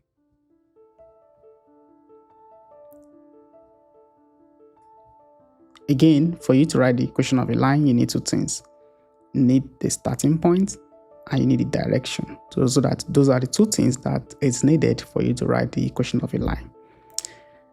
So the symmetric equation of a line is now giving us the symmetric equation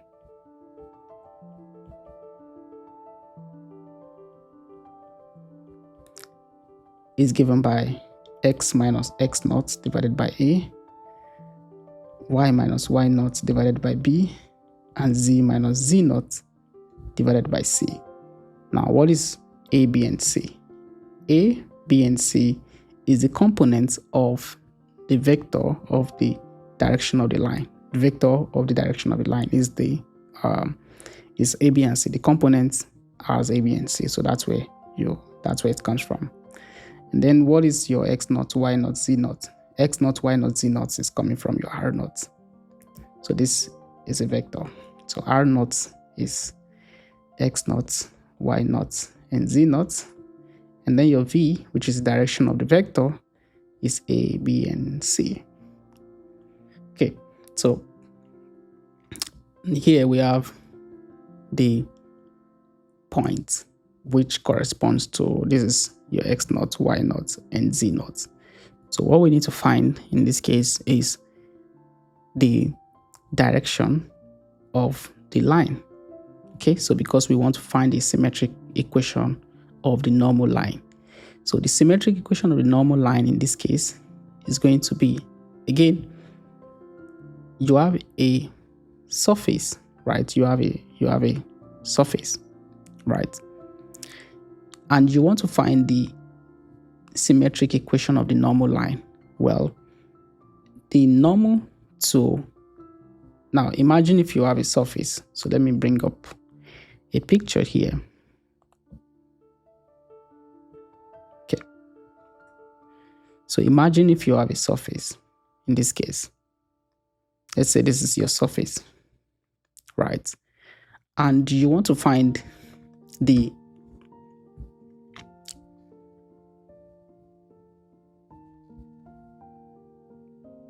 equation of a normal line. So what they are asking you to find here is that they are asking you to find the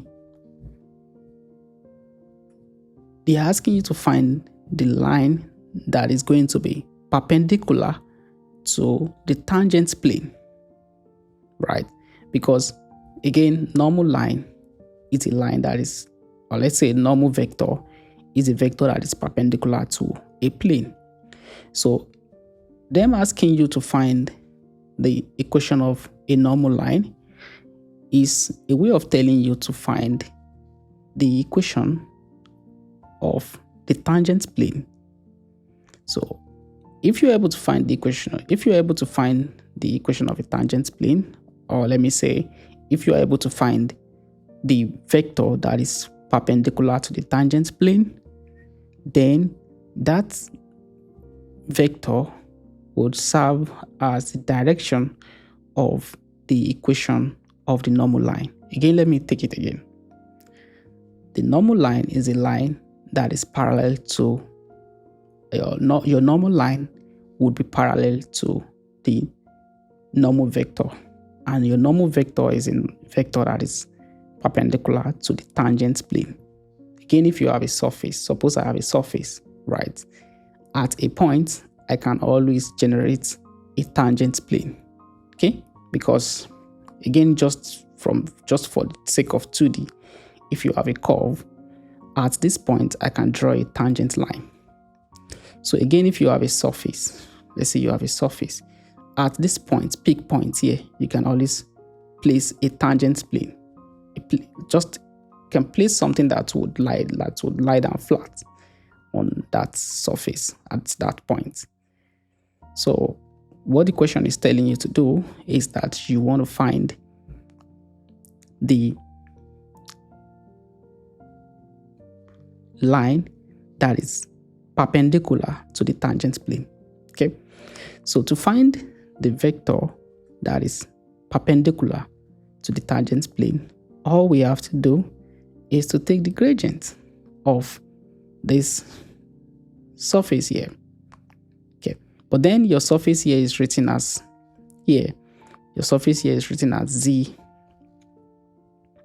equals f of x comma y.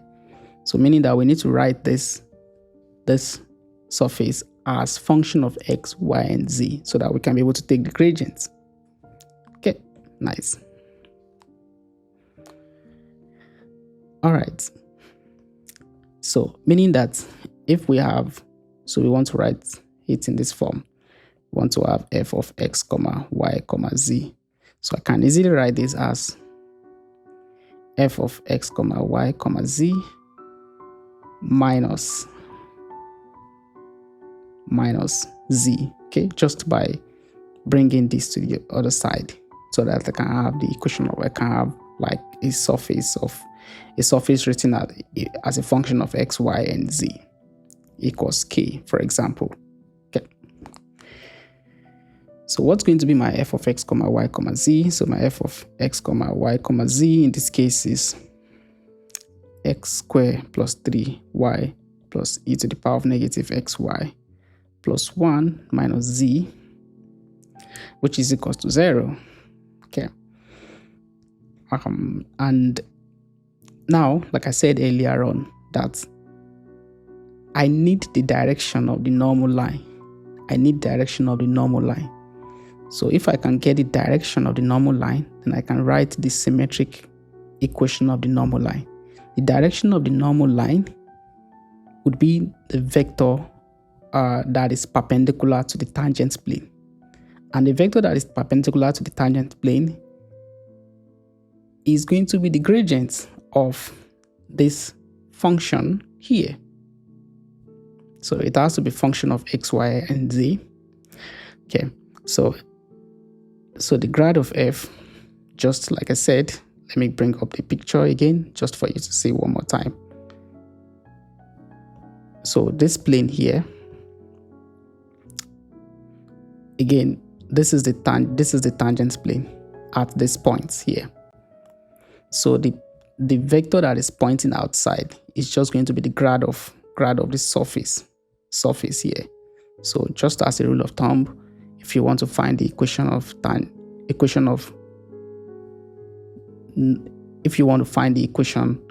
of normal line, right, all you have to find is to find the direction of the normal line, which is given by the gradient of your f, your surface. But however, your surface will be given as just function of y, x and y, so which is z. So you need to write it as you need to write it in this form, as function of x, y, and z. Okay, so if you take the gradient, we would have this to be 2x minus y e negative xy. So gradient means you are taking the partial derivative of everything with respect to x. You have this. Take the partial derivative of everything partially with respect to y. You're going to have this to be 3 minus x e to the power of negative xy. And then you take the partial derivative of everything partially with respect to z. Then this is going to be minus 1. Of course, this is now the equation of the vector. Sorry, this is the vector that is going to be perpendicular to the tangent plane. That's the grad of f. Of course, we need to take it at points x to 0, 6. And then if you substitute the value for x to be 2, y to be 0, and z to be 6, we would have this to be 4, 1, and minus 1. So the symmetric equation, just from here directly, so the symmetric equation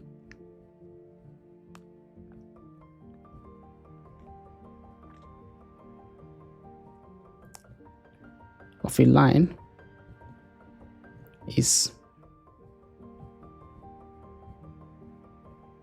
given by x minus 2 divided by minus 4, y minus 0 divided by minus 1, and z minus 6 divided by 1.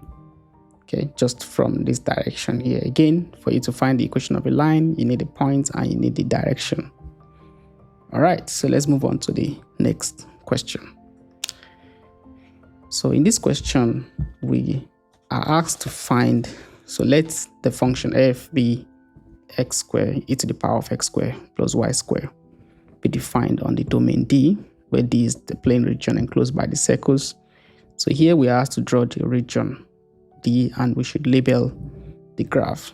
Well, to do that, this alone is the equation of a circle with radius 2. So radius 2 means that we would have this region over here.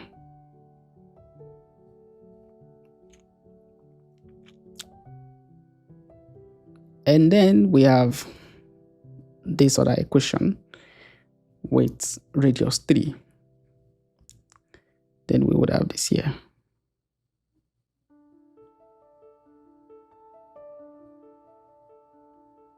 Nice. So what is going to be the region? Well, since we are looking at enclosed by two circles, so that means we are interested in this region here.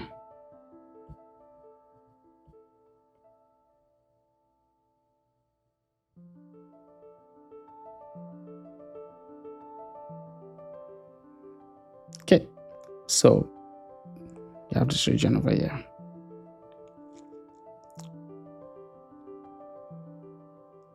Nice. So here let's label the graph. So here is the equation of x squared plus y squared equals 4. And here is x squared plus y squared equals 9. And this is going to be my region D. So describe D in polar. So to describe D in polar, again, polar means that you have your radius to be x squared plus y squared. R squared equals x squared plus y squared. So to describe it in polar, we want to have D, which is r comma theta, to be between 0, 2, and 3. And we also want to have theta to be between 0 and, of course, because we have a circle, the angle in the circle is 2 pi. So we want this to be between 0 and 2 pi. That's all. So we now want to evaluate this double integral using polar coordinates. Again, first is that we need to identify what's our dA. dA in polar is r dr d theta. Very important. Don't forget that your dA in polar, your elemental area, is r dr d theta. And then if you simplify this expression, so that means you're going to have the integral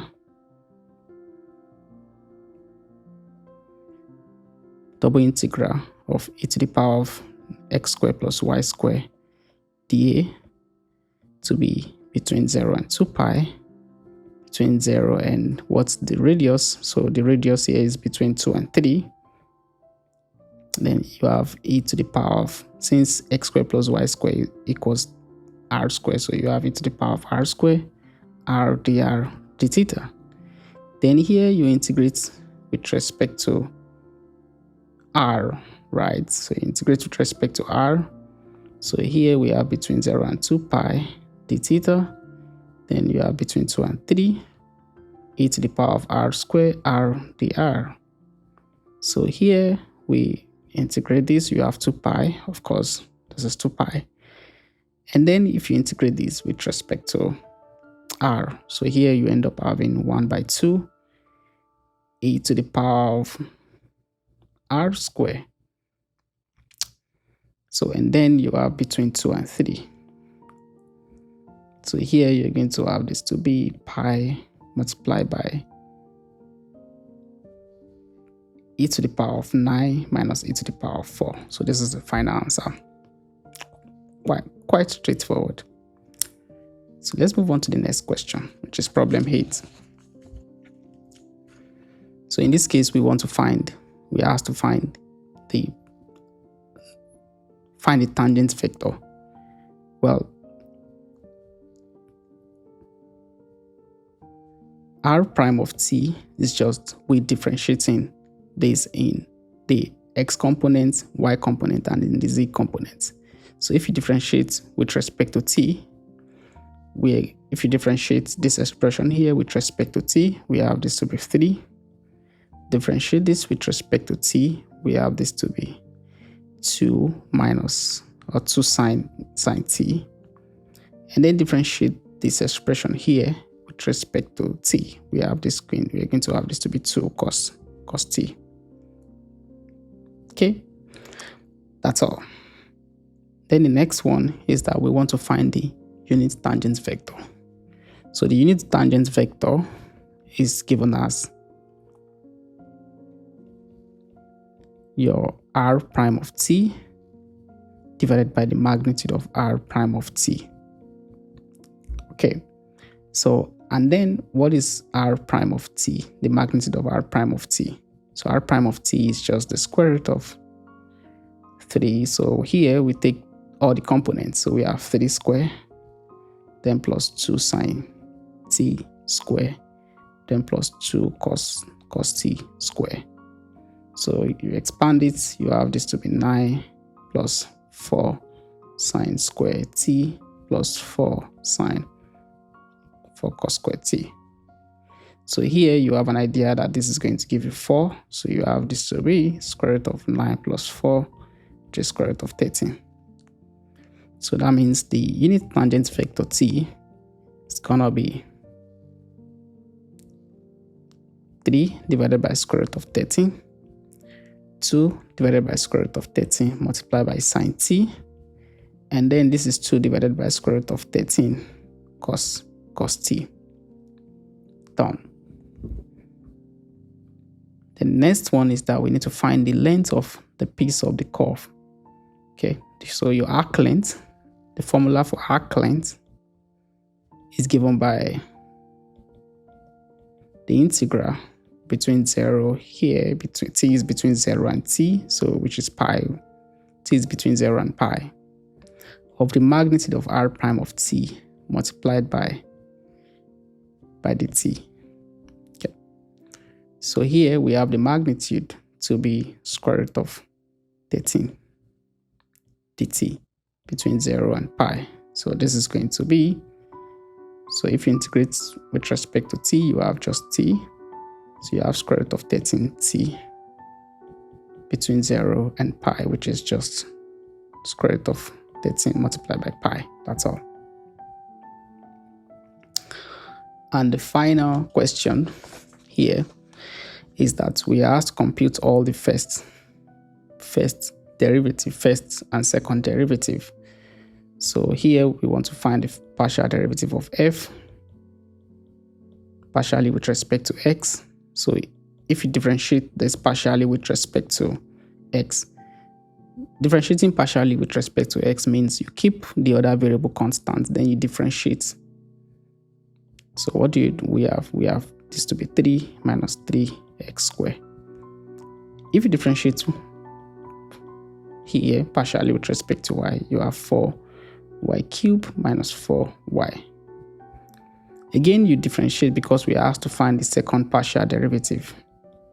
Okay, so differentiate this again, you have this to be minus x, and then you differentiate this again. What do you have? You have this to be 12y squared minus 4. Then the second derivative, like, okay, so we want to find f of x, y. So f x y means that we want to differentiate this partially with respect to y, which in this case is 0. And then if you differentiate this again partially with respect to x, so which is just here in this case, this is going to be f yx. This is also going to be 0. So now that's all. Then the part B says that given that the point 1, 0 is a critical point, determine whether this point is a local extremum point, a saddle point, or neither. Okay, so to do that, again, what I normally do is that I draw a table. I put the point. If I'm given more than one point, I list all the points here. And then what are the things I want to calculate? The fxx at x, y. So I want to evaluate the derivative, the second derivative at point 1, 0. And then I also want to evaluate the second derivative of y at 1, 0. Then I also want to do for f of x, y. And then also I want to calculate a value called d, or the discriminant, which is given by your fxx multiplied by fyy minus fxy all square. So that means I multiply any value I get here together, then I subtract this value from the product. Okay, so this has to be squared. Okay, you have to square this to get the exact value. Then I have what I call the conclusion. Okay, so again, if you substitute this value here, in here, fxs here, back here. So if you substitute x to be 1 here, we would have this to be if you substitute x to be 1 in here, you have this to be minus 6. And then how about fyy? So if you substitute y to be 0 in here, you have this to be minus 4. And then this is 0, so meaning that irrespective of the point, you would have this to be 0. And then you calculate this value here. So that means you need to multiply this and this together, then minus 0 square, which is still going to be 24. Okay, now how do you determine if something is a saddle point? It's going to be a saddle point if you have this to be negative. If you have this d value if you have your d value here to be negative, then this point is a saddle point. Okay.